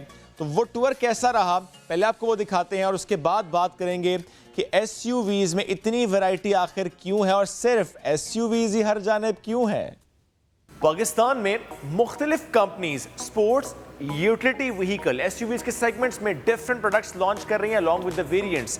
इसके ऐसे मुनफरद फीचर्स हैं जिसकी वजह से इसने मार्केट को टारगेट किया हुआ है। जिस प्राइस रेंज में पहले कोई गाड़ी मौजूद नहीं थी, अब उस प्राइस रेंज में बेशुमार गाड़ियां आ रही हैं। अब तो बुकिंग के लिए भी बड़ा इंतज़ार करना पड़ता है। जब बात हो रही है एसयूवीज की, तो ऐसे कौन से फीचर्स हैं जो कि अट्रैक्ट कर रहे हैं स्पेशली यूथ को? उन फीचर्स की बात करने के लिए एक एसयूवी का आज हम आपको टूर कराते हैं। अब इस कार के फीचर्स से मुतालिक बात करते हैं। हमें ज्वाइन कर रहे हैं इस वक्त डायरेक्टर DFS के प्रिंस ऑटोमाइन अब्दुल अहद अदनान। कैसे हैं आप? अल्हम्दुलिल्लाह, आप सुनाएं? अच्छा, इससे पहले कि हम इसकी ड्राइव भी करें, थोड़ा सा मुझे इसकी फीचर्स से मुतालिक बताएं, क्योंकि एसयूवीज का चर्चा तो बहुत है। अब कुछ फीचर्स इसके ऐसे हैं जो कि इसको वाकई कहना चाहिए कि बिल्कुल मुनफरद बना रहे हैं कि लोग फिर आ रहे हैं, वो देख के हैरान भी हो रहे हैं, क्योंकि मेड इन पाकिस्तान ये गाड़ी है। देखिए, बेसिकली एसयूवी का जो आजकल एक ट्रेंड नया सेट हुआ है, उसका एक तो रीज़न बहुत इंपॉर्टेंट ये है कि एसयूवी वो कैटेगरी है जो आपको एक जीप की रगडनेस भी प्रोवाइड करती है, एक अच्छी ग्राउंड क्लियरेंस भी प्रोवाइड करती है और एक कार वाला प्लेजर भी प्रोवाइड करती है। अभी है जैसे हम गाड़ी के अंदर बैठे हैं, इस गाड़ी में हमारे पास जो है वो 4 SRS एयरबैग्स मौजूद हैं, जो कि खुदा न खास्ता कोई एक्सीडेंट होता है तो उसके अंदर आपको असिस्ट करते हैं। प्लस यहाँ पे अगर आप देखें तो 9 इंच की फ्लोटिंग HD आपके पास जो है वो इंफोटेनमेंट सिस्टम मौजूद है। इसी तरह इसी को लॉन्ग प्रेस के ऊपर हम यूज़ करें तो हम जो है वो वॉइस कमांड एक्टिव कर सकते हैं गाड़ी का। ज़बरदस्त। चलिए जी, गाड़ी को करते हैं start. It's a push start. ये एसयूवी हो चुकी है स्टार्ट। अब इसके फीचर्स समझते हैं। अब्दुल अहद साथ मौजूद हैं। अब्दुल अहद, थोड़े से इसके फीचर्स को प्लीज़ एलेबोरेट कीजिएगा। और जितना मैं इस गाड़ी को अब तक समझ पाया हूँ गुफ्तगू करके, कि यूँ तो बहुत से फीचर्स हैं, बट वो जो फीचर है ना कि हम कमांड देंगे, वॉइस कमांड देंगे और ये गाड़ी हमारा हुक्म मानेगी, बिल्कुल, तो उससे स्टार्ट करते हैं। चलिए जी, हम आपको जो है वो इसका वॉइस कमांड दिखा देते हैं। हाई ग्लोरी, ओपन स्काईलाइट,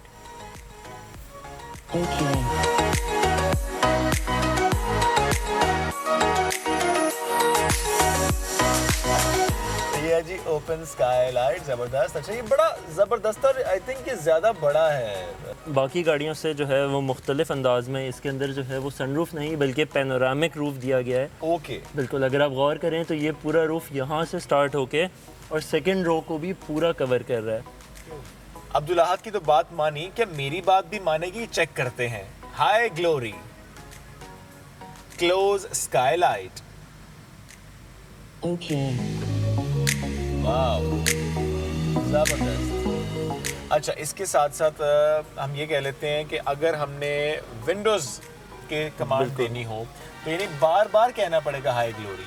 बिल्कुल ऐसे ही है। और अगर आप कह रहे हैं कि आप नहीं कहना चाह रहे तो आप सिंपली इसको इस टच बटन के थ्रू ऑपरेट कर सकते हैं। आप इसी को जो है वो अपनी स्टीयरिंग व्हील पे मौजूद इसी को लॉन्ग प्रेस करते हुए भी ऑपरेट कर सकते हैं। ओके, तो कितनी कमांड्स हैं वो भी अगर हम लिस्ट देख सकें तो? बिल्कुल ऐसा ही है, ये मैं आपको दिखाता हूँ। इसके अंदर काफ़ी सारे कमांड्स हैं जिनसे आप जो है वो गाड़ी को ऑपरेट कर सकते हैं। इसके पीछे भी एसी है?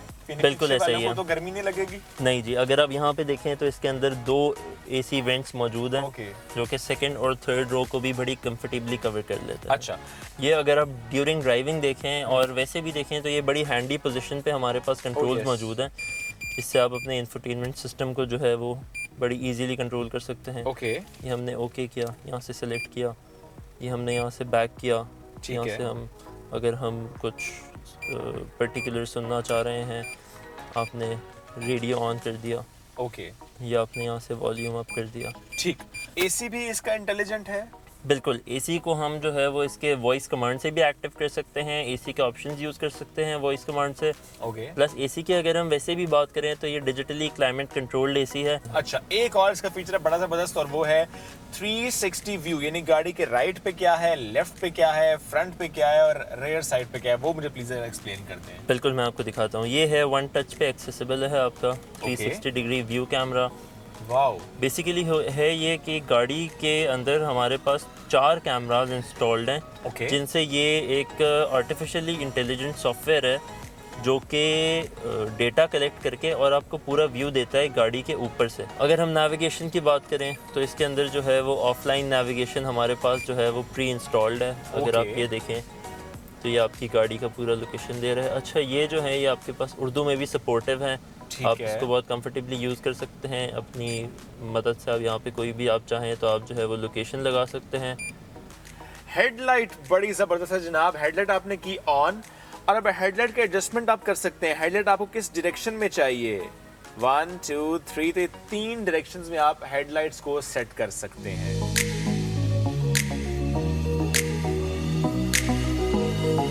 बहुत सी बातें हो गई, बहुत सा इस गाड़ी को हमने जान लिया। टेस्ट ड्राइव हो जाए अब्दुल अहद? बिल्कुल, चलें जी, गाड़ी को निकलवाते हैं बाहर और फिर लेते हैं एक टेस्ट ड्राइव।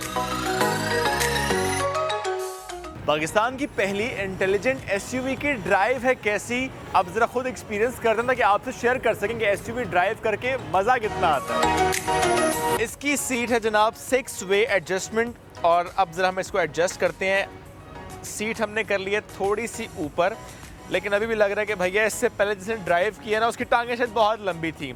हम इसको करते हैं थोड़ा सा आगे। इसके साथ साथ जो बैक है इसको अगर करना है आगे तो इसकी कमांड हम दे देंगे यहाँ से, तो ये आ जाएगी बैक इसकी आगे।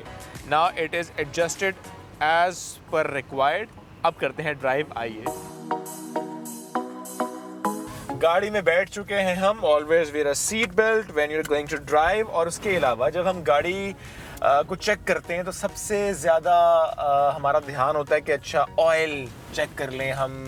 ये देख लें गाड़ी के टायर में हवा है नहीं तो यहीं से चेक कर लेंगे, उतर के चेक करने की ज़रूरत नहीं है कि किस टायर में कितना इस वक्त प्रेशर है। तो 2.1 यहाँ पे शो कर रहा है। चलिए जी, लेट्स ड्राइव एंड सी कि इसकी ड्राइव है कैसी, क्योंकि इलेक्ट्रॉनिक ब्रेक्स हैं। यहाँ से हमने ब्रेक रिलीज़ की and now we are good to go. During drive अगर आप चाह रहे हैं कि आपका जो ट्रिप है वो रिकॉर्ड किया जाए। अच्छा, ये बड़ा मजे का फीचर है। बिल्कुल ऐसा ही है। फॉर एग्जांपल हम नॉर्दर्न एरियाज में जा रहे हैं और हम चाहते हैं कि हमारा ट्रिप रिकॉर्ड हो। बिल्कुल ऐसा ही है। तो अक्सर ऐसा होता है कि जो ड्राइवर भाई होते हैं एक हाथ स्टीयरिंग पे दूसरा हाथ फोन पे, तो वो रिकॉर्ड बिल्कुल ऐसा ही है। दिस इज डेंजरस, इसको डिस्करेज हम करते हैं। ये बड़ी अच्छी बात है कि इसमें तो इसके अंदर ये ऑप्शन आपको ऑलरेडी दिया गया है। और अच्छा, गाड़ी के अंदर ABS तो मौजूद है, वो तो इस सेगमेंट की बाकी काफ़ी सारी गाड़ियों में भी आता है।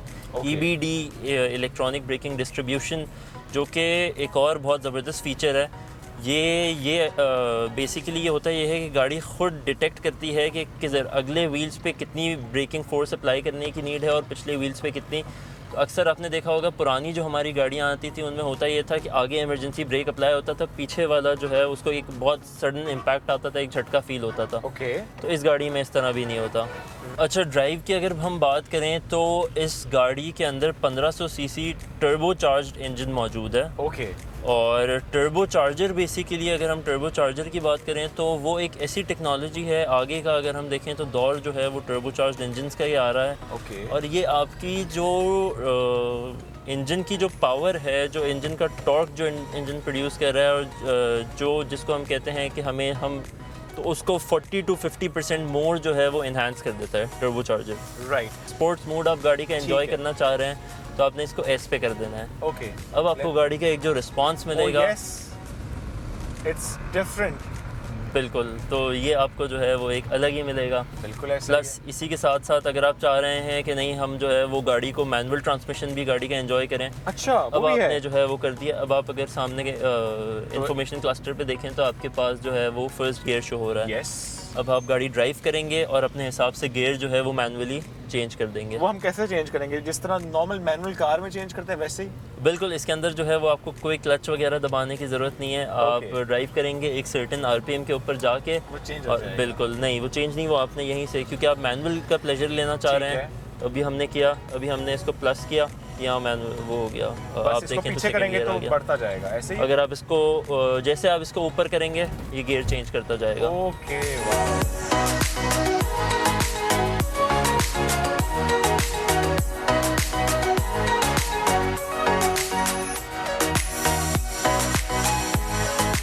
So the test drive is over और बड़ा जबरदस्त लगा एक गाड़ी चला के। Thank you, thank you so very much. No problem.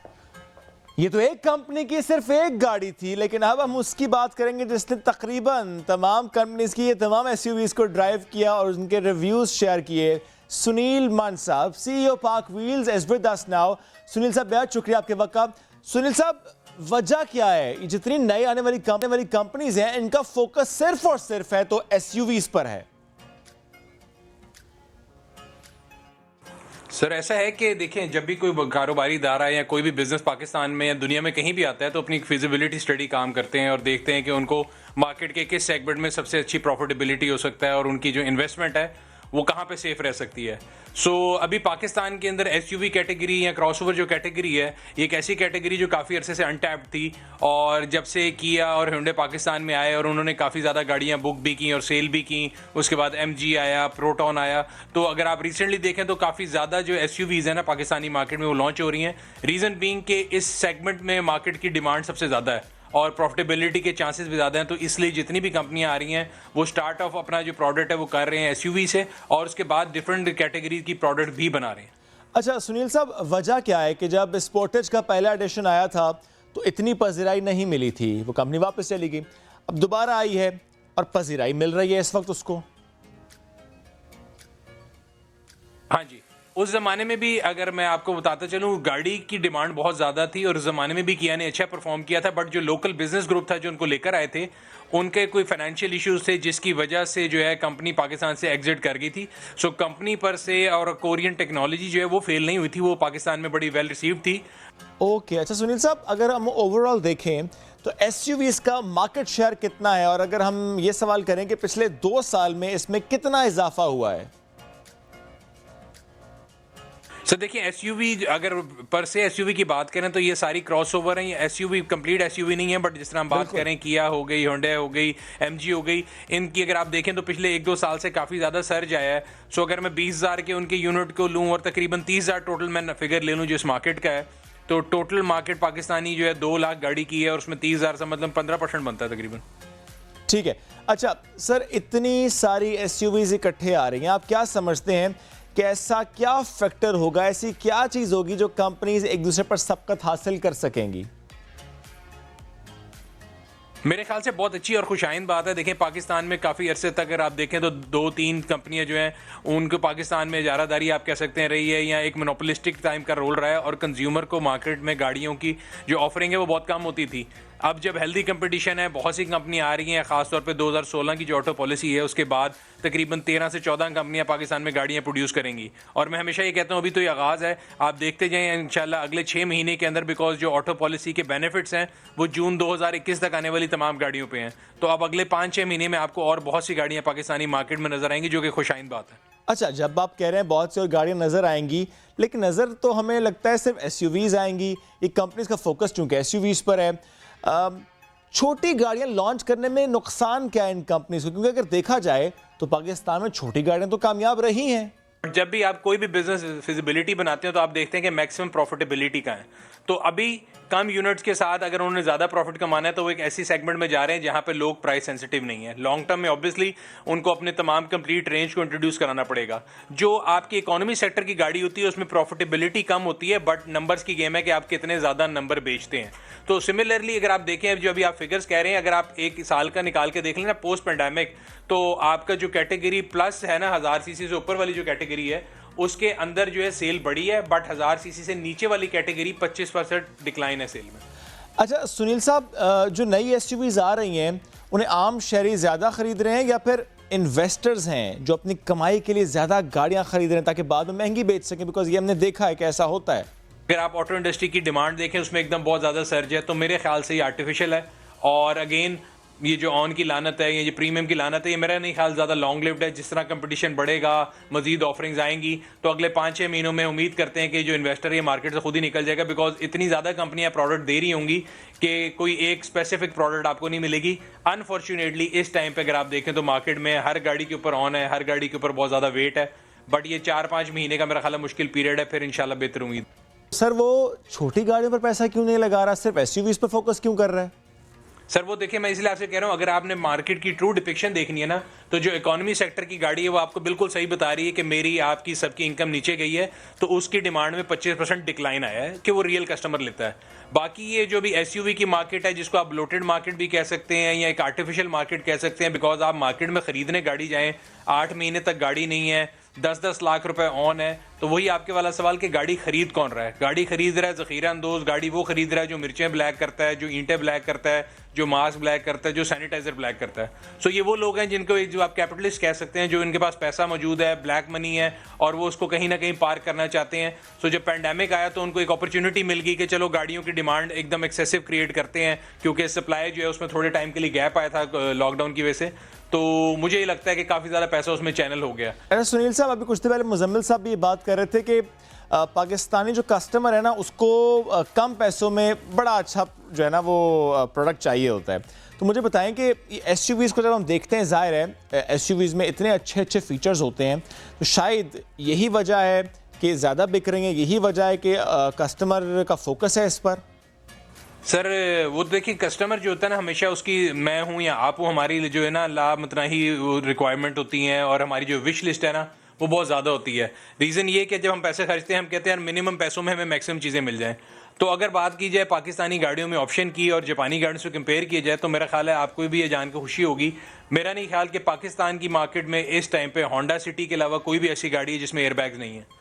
मतलब सुजुकी की जो बेस गाड़ी है उसके अंदर भी ABS हैं, टोयोटा की तमाम गाड़ियों में एयरबैग्स हैं, और अगर आप होंडा की सिटी को छोड़ दें तो उसके भी सिविक के अंदर एयरबैग्स मल्टीपल आते हैं। और जहाँ तक ऑप्शंस की बात है, जिस तरह कंपटीशन बढ़ता जा रहा है, अगर आप नई मार्केट में आने वाली गाड़ियों की ऑफरिंग्स देखें, सो वो they are offering a lot of जो की फ्रिल्स हैं जो कि आपको इंपोर्टेड गाड़ियों में भी मिलती हैं। बट इस पे थोड़ा सा ऑनेस्ट गवर्नमेंट पे भी आता है कि आपको जो अगर सेफ्टी रिक्वायरमेंट की बात करें कि एयर बैग की रिक्वायरमेंट है या ब्रेक्स की रिक्वायरमेंट है, तो तमाम रिक्वायरमेंट को जो है ना इन्फोर्स कराना ये गवर्नमेंट का काम है। अगर गवर्नमेंट एक मिनिमम स्टैंडर्ड रखेगी क्वालिटी का, तो मैं और आप या कोई भी ऑटो मैन्युफैक्चरर उसको पूरा करेगा। वरना ये ऑटो मैन्युफैक्चरर हो या मैं हूँ या आप हूँ, हम लोग जो है प्रॉफिट मैक्सिमाइजेशन के लिए कारोबार करते हैं, NGO कोई नहीं चला रहा। तो अगर मुझे गवर्नमेंट की तरफ से रिक्वायरमेंट नहीं है एयर बैग की, मैं क्यों अपनी कॉस्ट ऊपर करूँगा? अगर कंज्यूमर की तरफ से रिक्वायरमेंट है और कंपटीशन दे रहा है तो ऑब्वियसली मुझे भी देना पड़ेगा। सो ये दोनों फोर्सेस चलती हैं। अभी पाकिस्तान में कंपटीशन जो है उसको ड्राइव कर रहा है, और कंपटीशन की वजह से कंपनियां एक दूसरे से compete करते हुए ये प्रोडक्ट्स डाल रही हैं। गवर्नमेंट की तरफ से टिल डेट आप पाकिस्तान में ऐसी गाड़ी भी डाल सकते हैं जिसमें कोई एयर बैग ना हो, जिसमें कोई ABS ना हो, जिसमें कोई सिक्योरिटी फीचर ना हो, जिसने कोई क्रैश टेस्ट पास ना की हो। यानी हम एक जुमले में कह सकते हैं competition is the driving force ना, और उसकी वजह से इस वक्त जो गाड़ियां आ रही हैं वो सारिफ की तमाम ख्वाहिशात को पूरा करें। जो एक कंज्यूमर सोचता था कि मेरी गाड़ी में ये फीचर हो, वो तमाम फीचर्स अब मिल रहे हैं। हाँ जी, मैं यही बता रहा हूँ कि अगर हम रिसेंटली लॉन्च गाड़ियों की बात करें जो SUV हैं खासतौर पर, जिस तरह मैं आपको बता रहा हूँ कंज्यूमर की बात सुनी गई है बड़े अरसे बाद, तो तमाम ऐसे फ्रिल जो लोग एक्सपेक्ट करते थे कि पाकिस्तानी गाड़ी में नहीं हो सकती, सिर्फ इंपोर्टेड गाड़ी में होंगी, तो अभी अगर आपको पैनोरामिक रूफ चाहिए या आपके पास वॉइस कमांड चाहिए तो 44 लाख रुपए से भी वो गाड़ी स्टार्ट होती है कि आप 7 सीटर लेदर गाड़ी ले सकते हैं जिसके अंदर पैनोरामिक रूफ है, टीवी है और तमाम ऐसी ऑप्शन है जो कि आप इंपोर्टेड गाड़ियों में देखते थे। तो मेरे ख्याल से जो शशके जिसको आप कहते हैं, एक वर्ड यूज़ किया जाता है, तो वो काफ़ी ज़्यादा शशके डाल दिए गए हैं गाड़ियों में। और लॉन्ग टर्म में वायबिलिटी इन प्रोडक्ट्स की कौन सी 1 2 3 है वो ऐसे पता लगेगा कि अभी तो देखें तमाम चीज़ें नई हैं। 1 2 3 4 ईयर्स में उनकी आफ्टर सेल सर्विस कैसी है, उनका डीलर नेटवर्क कैसा है और रीसेल मार्केट में कौन सी गाड़ी जो है वो अपना मुकाम बनाने में कामयाब रहती है, उससे पता लगेगा आज से 2 या 3 साल बाद कि इनमें से कौन सा नंबर 1 था, कौन नंबर 2 था, कौन नंबर 3। ठीक, सुनील साहब बहुत शुक्रिया, आप साथ मौजूद थे और इन गाड़ियों से गुफ्तगू कर रहे थे। जब बात हो रही है एसयूवीज़ की तो जाहिर है बहुत सी कंपनीज हैं, बहुत सी गाड़ियां, लेकिन कौन सी गाड़ी सबसे ज़्यादा मार्केट कैप्चर कर पाएगी ये जानने में कुछ वक्त लगेगा। लेकिन इसके साथ साथ वो जो ओन और प्रीमियम का मामला है इसको रेगुलेट करना है हुकूमत ने, क्योंकि अगर आज मैं गाड़ी बुक कराने जाऊँगा तो वो गाड़ी मुझे जून जुलाई से पहले मिलेगी नहीं। हालांकि अगर पैसे मैं दे रहा हूँ आज तो मुझे गाड़ी मिलनी चाहिए, चलो हफ्ते बाद मिल जाए, तो ऐसा हो नहीं रहा। तो हुकूमत को इसको भी रेगुलेट करने की ज़रूरत है। इसके साथ साथ ऑटो पॉलिसी रिन्यू होगी और उससे हो सकता है ऐसे नए नए मामलात सामने आए कि इस सेक्टर को मज़ीद बूस्ट मिले।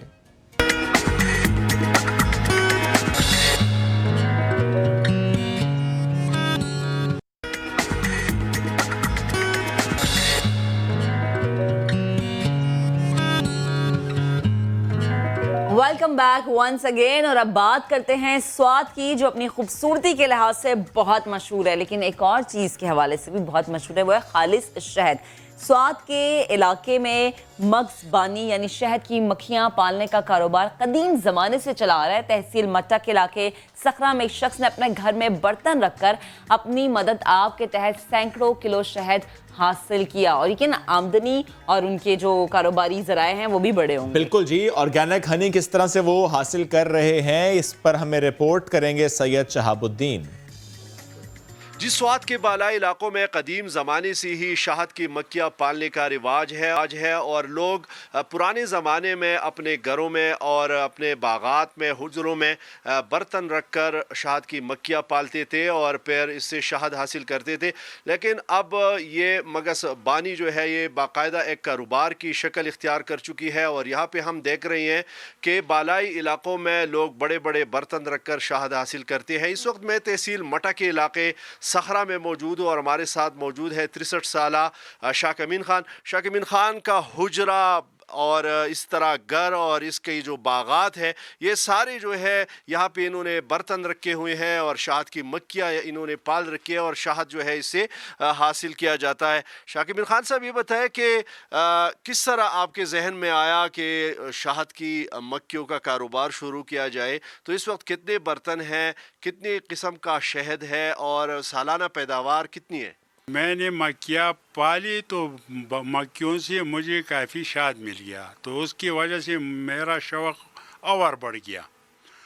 जब शौक़ बढ़ गया तो मैंने अभी तकरीबन 60-70 के करीब बर्तन रखे हुए। सर्दी की वजह से ये वगैरह प्लास्टिक ये कपड़े मैंने बांधे हुए ताकि ये इसको सर्दी महसूस न हो। कितनी किस्म का शहद यहाँ पे इससे आप हासिल करते हैं और ये भी बताएगा कि पैदावार कितनी होती है सालाना? जनाब इससे तकरीबन 3 किस्म की शहद पैदा होती है। 3 किस्म की शहद ये बनाती है, एक लाल, जर्द और सफ़ेद।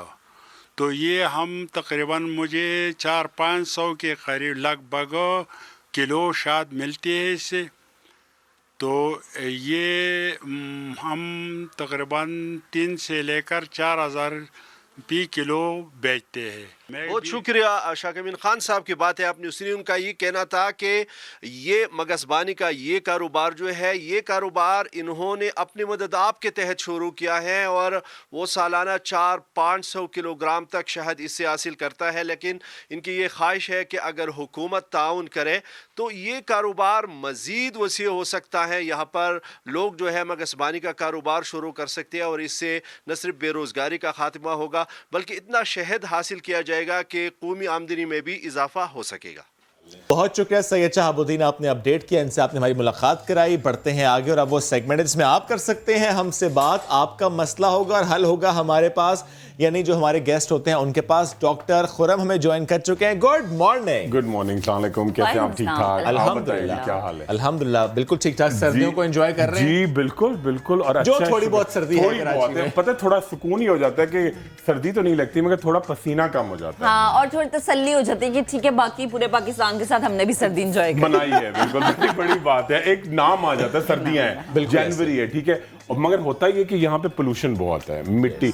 माशाल्लाह शहर इतना चमक चुका है साफ सुथरा होने के बाद। बस रोम बनने वाला है, रोम बनने वाला है, बस ऐसे बन चुका है। बल्कि ना अब 2-3 सड़कों पे जाएं तो आपको लगेगा कि मोइंजोदड़ो भी बन चुका है, ठीक है। अच्छा, तो उससे क्या होता है कि एक तो वैसे हमारे यहाँ सर्दी थोड़ी ड्राई होती है, कराची में क्वेटा की हवाएं आती हैं। सेकंड, इतना डस्ट है, इतना पोल्यूशन है, उससे क्या होता है कि आपके सर में बहुत ज्यादा डैंड्रफ, खुश्की सिकरी जमा होती है। पोल्यूशन एक फैक्टर है बहुत बड़ा, मेजर, बहुत मेजर फैक्टर। डैंड्रफ का, एक्नी का, एक्जिमा का, देखिए जितनी भी बीमारियां हैं, पोल्यूशन, गंदगी, आलूदगी, आप जहां से गुजरते, इवन आप शारा फैसल से जाएं तो मतलब इतनी मिट्टी है। अच्छा, और गटर का पानी जब उसमें मिक्स्ड होता है, ठीक है, तो उससे आप जो उसके बाद जो वो ड्राई होता है, उसके बाद जो डस्ट उठती है, जो मोटर बाइक, वो जाके डैंड्रफ पैदा करने का एक बहुत बड़ी सबब होता है। इसके अलावा डिफरेंट बीमारियां भी हम देख रहे हैं, सिर्फ डैंड्रफ नहीं, और भी मूजी मर्ज जो हैं, इसी तरह लोग मुब्तला देखें। पाकिस्तान अभी तक आप देखें, जो अभी WHO की रिपोर्ट है कि इन्फेंट मोर्टेलिटी रेट, जो दुनिया में पैदाइश के फौरन बाद बच्चे मरते हैं, अफ्रीका की 2-3 कंट्रीज हैं और पाकिस्तान है, ठीक है। आप ये देखें कितना मतलब शिद्दत, अलार्मिंग है बहुत। तो बड़ी इंपॉर्टेंट बात आप देखें कि इसी के साथ क्या होता है कि जी आपके बाल, जब आपके अंदर खुश्की बहुत डेवलप होती है तो साथ साथ आपके बाल अंदर ही अंदर जैसे दीमक लग जाते हैं ना, खोखले हो जाते हैं। तो बाल आपके कैसे गायब होना शुरू होते हैं, ये देखिए, बड़ा एक पैटर्न में आपको फोकस करके दिखाऊंगी। ये देखिए। अच्छा, नहीं ये खुश्की की वजह से बालों का गायब होना? बिल्कुल, खुश्की की वजह से आज हम बालों का गायब होना करेंगे। देखिए, ये तो एलोपेशिया है, ठीक है, ये पहली चीज जो है ये एलोपेशिया है। और ये पैटर्न आप दिखाएंगे खास तौर पे कंपैरिजन में कि आपके सर पे दाने भी आना शुरू होते हैं, आपके सर के अंदर डैंड्रफ है। मेल पैटर्न बाल्डनेस खवातीन में भी होता है, ठीक है, क्योंकि एक तो बड़ी वजह होती है हार्मोन्स की, सेकंड आपके डैंड्रफ एक्यूमुलेट रहती है। आप क्या करते हैं जी, बहुत सारे लोग कुछ तेल लगा लिया, कुछ क्रीम लगा ली, कुछ टैबलेट खा ली, कोई ब्रश कर लिया, बीमारी जड़ से नहीं जाती। तो उसके बाद आपकी ये पोजीशन होती है। और इतना शदीद जब आप उसको बहुत ज्यादा स्क्रैच करते तो आपके सर पे किस तरह से इन्फेक्शन होते हैं, जख्म बन जाते हैं, जख्म बन जाते हैं जी, और दाने आ रहे थे, ठीक है। अच्छा, सेकंड चीज, अगर इसी को अगर आप थोड़े दिन और इग्नोर करते चले जाते हैं और केयर नहीं होती है तो इवेंचुअली ये देखें कि आपके पूरे जिस्म में फैल के, ये देखें इस तरह से एक एलोपेशिया की किस्म है। जो एक तो अगर आपके घर में आपने बिल्लियां पाली हुई हैं, तोते पाले हुए हैं, सफाई नहीं है, फिर पसीना आ रहा है, फिर गर्दो गुबार जमा है, ये देखिए, ये बाल खोरे की एक फॉर्म है एलोपेशिया एरिएटा, ये देखें। और इसमें क्या होता है कि बीच बीच में आपके दाने भी होते हैं, कुछ बीच के क्लियर पैचेस भी होते हैं। और इसकी एक बहुत बड़ी वजह होती है कि आपके अंदर डाइट में डेफिशिएंसी होती है, खुसूसी स्पेशल मादनियात की। जैसे कि अगर आप आलू है तो आलू ही रोज खा रहे हैं, ठीक है, कोई एक बैलेंस डाइट नहीं होती, आप एक ही चीज पे लगे हुए हैं। अच्छा, अगर आप गोश्त भी रोज खा रहे हैं ना तो भी आपके अंदर बैलेंस डाइट नहीं है, मिनरल्स तमाम नहीं है। अगर आप बैलेंस रखेंगे, सबसे इंपॉर्टेंट बात यह कि आप जब भी आप नहाया करें ना तो सबसे पहले तेल लगाना बड़ा इंपॉर्टेंट है, बहुत ही इंपॉर्टेंट है। बालों की ग़िज़ा है ना, लेकिन लोग नहीं समझते, लोग कहते हैं जी टाइम नहीं है, फलाना ट्रीटमेंट हो गया, ये हो गया, वो हो गया।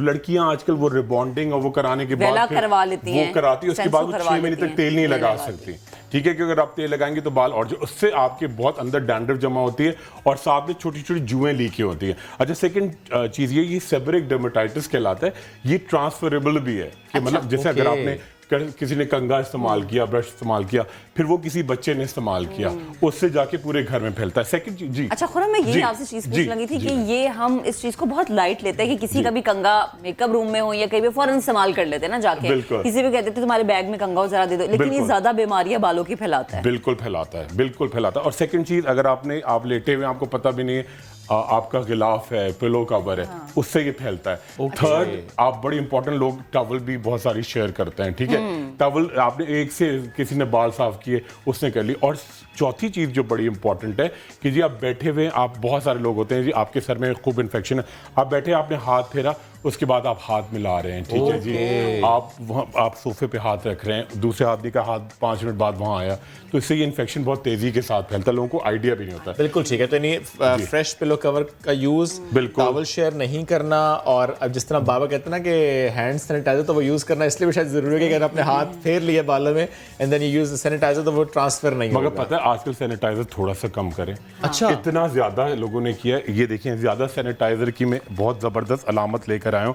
ये देखिए अगर आप बहुत ज्यादा सैनिटाइजर यूज करते हैं और हाथों के अलावा आप पूरे आर्म्स में ही आता है, उससे क्या होता है एक्जिमा डेवलप होता है। अच्छा जी बिल्कुल, ज्यादा सैनिटाइजर यूज करने से देखिए आपके तमाम, एक होता है ना कि जी तमाम जरासीम मार देगा, कुछ जरासीम आपके बैक्टीरिया आपकी बॉडी स्किन के लिए जरूरी होते हैं, ठीक है। आप इतना ज्यादा लोग ऑब्सेस्ड हो गए, इतने ज्यादा खवातीन में नाखूनों की, हाथों की शदीद बीमारियां आ रही हैं क्योंकि वो हर वक्त उसको केमिकल से धोते रहते हैं। ऐसा ही है। तो आप इतना ज्यादा सैनिटाइज नहीं करें, थोड़े जर्म्स जरूरी हैं हमारे, क्योंकि वो जर्म्स होंगे तो हम उनसे जब लड़ेंगे तो हमारे अंदर इम्यूनिटी डेवलप होगी, विल गेट स्ट्रॉन्गर। बिल्कुल बिल्कुल बिल्कुल, मतलब सब लोग ये बात समझते नहीं है, लोग समझते हैं जी बिल्कुल क्लीन हो, नहीं, ये तो हम हमेशा ये कहते हैं कि वो थोड़ा सा, हाँ, वैसे जो बच्चे मिट्टी से खेलते हैं वो ज्यादा स्ट्रांग होते हैं। चलिए जी, हमारे स्कॉलर हैं Tooba from Karachi. Tooba good morning, क्या सवाल करना चाहेंगी?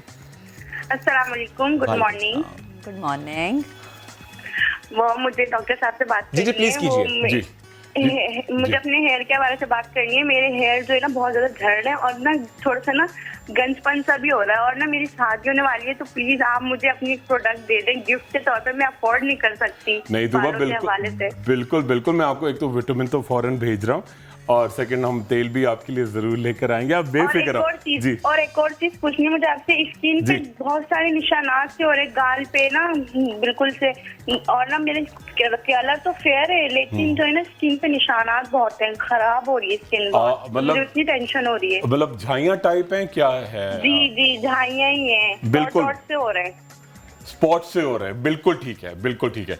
अच्छा जी 2-3 महीने हो गए, मैं बिल्कुल आपके लिए पूरा डिटेल से बताता हूं। ठीक है तो thank you very much sir. इससे पहले कि आप जवाब दें, एक और कॉलर है असद फ्रॉम वाकैंड। Asad good morning. चलिए जी, कॉल ड्रॉप हो चुकी है, तो प्लीज अनम है मुल्तान से। अनम गुड मॉर्निंग, क्या सवाल करना चाहेंगी? गुड मॉर्निंग सर, मेरा सवाल ये है कि मेरी स्किन बहुत ही ज्यादा ड्राई है। अच्छा जी सर। और बालों में, सर में भी बहुत ज्यादा डैंड्रफ है। अच्छा, और बाल बहुत बेरुखे हो रहे हैं जी, बेरौनक हो रहे हैं। अच्छा जी, सेकंड चीज, पूरा जिस्म बहुत ड्राई है तो हाथ पैर भी बहुत खुश्क हैं आपके? जी बहुत ज्यादा, बिल्कुल, जैसे झुर्रियों जैसे आ जाते हैं हाथों पे। बिल्कुल, देखिए मैं आपको एक पिक्चर थोड़ी सी दिखा रहा हूँ, ये ऊपर वाली आप इग्नोर कीजिएगा, नीचे वाली देखिएगा। ये देखिए इस तरह से तो आपके हाथ पैर ज्यादा बहुत ड्राई नहीं होते, साबुन पानी के काम के बाद बहुत ज्यादा स्केलिंग, ड्राइनेस, फ्लेकी, ये सब होता है इसमें? जी होती है, बिल्कुल ऐसे जैसे मैं बिल्कुल बता रहा हूँ आपको, ठीक है जी, बिल्कुल बताते हैं। ठीक है, पहले मिस अनम से स्टार्ट करते हैं जी मुल्तान से। अच्छा जी, देखिए मैं आपको चीज़ें बता रहा हूँ, एक पूरा प्रिस्क्रिप्शन है आपकी बॉडी के लिए, और आप आराम से ना देखिए, मुल्तान में आप निश्चित मेडिकल कॉलेज के पास जाएं, जितने भी 5, 6, 7 स्टोर्स हैं लाइन से, वहाँ से आप डिस्पेंस कराएंगी, बनी बनाई लेंगी, ठीक है। लिखे लिक्विड पैराफिन 50%, ठीक है जी। Whites of paraffin 50%, glycerine 30 ml और सैलिसिलिक एसिड 1.5% यानी 1.5%, ठीक है, इन एक्वा बेस, एक्वा मतलब पानी, ठीक है। ये आप बनाएंगी 200 ग्राम और बना के एक बड़ी डिबिया में घर में रख लें, और पूरी बॉडी पे आप ट्वाइस अ डे साबुन पानी के काम के बाद, बच्चों की कभी खवातीन नैपी वगैरह चेंज करती हैं, या कोई मैनिक्योर, बहुत सारी बेगम साहिबाएं वो मैनिक्योर पेडिक्योर एक्सेसिव कराती है, रोजाना 2 दिन छोड़ के सैलून करवाने से भी आपके हाथों पे बिल्कुल लेडीज आती है मेरे, देखिए एक नाखून में एक वो ना, हर वक्त फाइलिंग हो रही है, तो उनके हाथों में बहुत ज्यादा इशू होता है, ये है ना।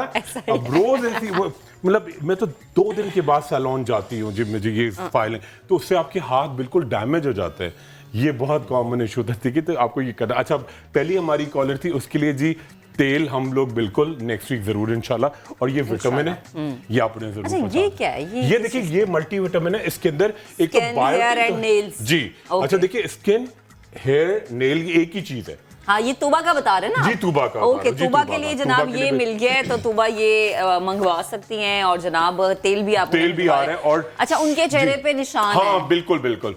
तूबा बड़ी इंपॉर्टेंट बात है। आप चेहरे पे क्या करना है, एक क्रीम मिलती है पूरे पाकिस्तान में, कराची से लेके कश्मीर तक हर जगह अवेलेबल है, कैनाकॉम, ठीक है, कैनाकॉम, ठीक है। उसके अंदर आप रोज वाटर और थोड़ी सी, देखो ये हल्दी बड़ी जबरदस्त चीज है। लोग समझते हैं पता नहीं कि हल्दी से कोई गर्मी आ जाएगी या कुछ वो, लेकिन खुरम सॉरी मैं आपको इंटरप्ट करूं, ये भी बताने की जरूरत है कि हल्दी थोड़ी सी लें। लोग इतनी हल्दी लेते हैं चेहरा पीला करके बैठ जाते हैं। बिल्कुल सही कह रही है। ये देखिए, ये चुटकी हल्दी है। मैं इसको ये देखिए, इतनी सी हल्दी, ये देखिए चुटकी पूरे मुंह पे मल दी। हाँ, इतनी सी हल्दी क्या, बिल्कुल। ये देखिए, ये चुटकी हल्दी बहुत है, ठीक है। और ये दूध में भी आप पियेंगे तो एक चुटकी डालेंगे, 2 चमचे। और दही में मिला के भी आप चेहरे पे लगाएं, आपके निशान गायब होते हैं। बिल्कुल से बिल्कुल लगाएं और खाएं। बिल्कुल doctor Khurram, thank you very much, साथ मौजूद थे आप। इससे पहले कि हम शुक्रिया अदा करें, यानी यहाँ से हम कहें कि शुक्रिया, एक खबर है हमारे पास सुप्रीम कोर्ट से, जहां बाग इब्ने कासिम करप्शन केस में डॉक्टर डनशाह की जमानत मंजूर कर ली गई है।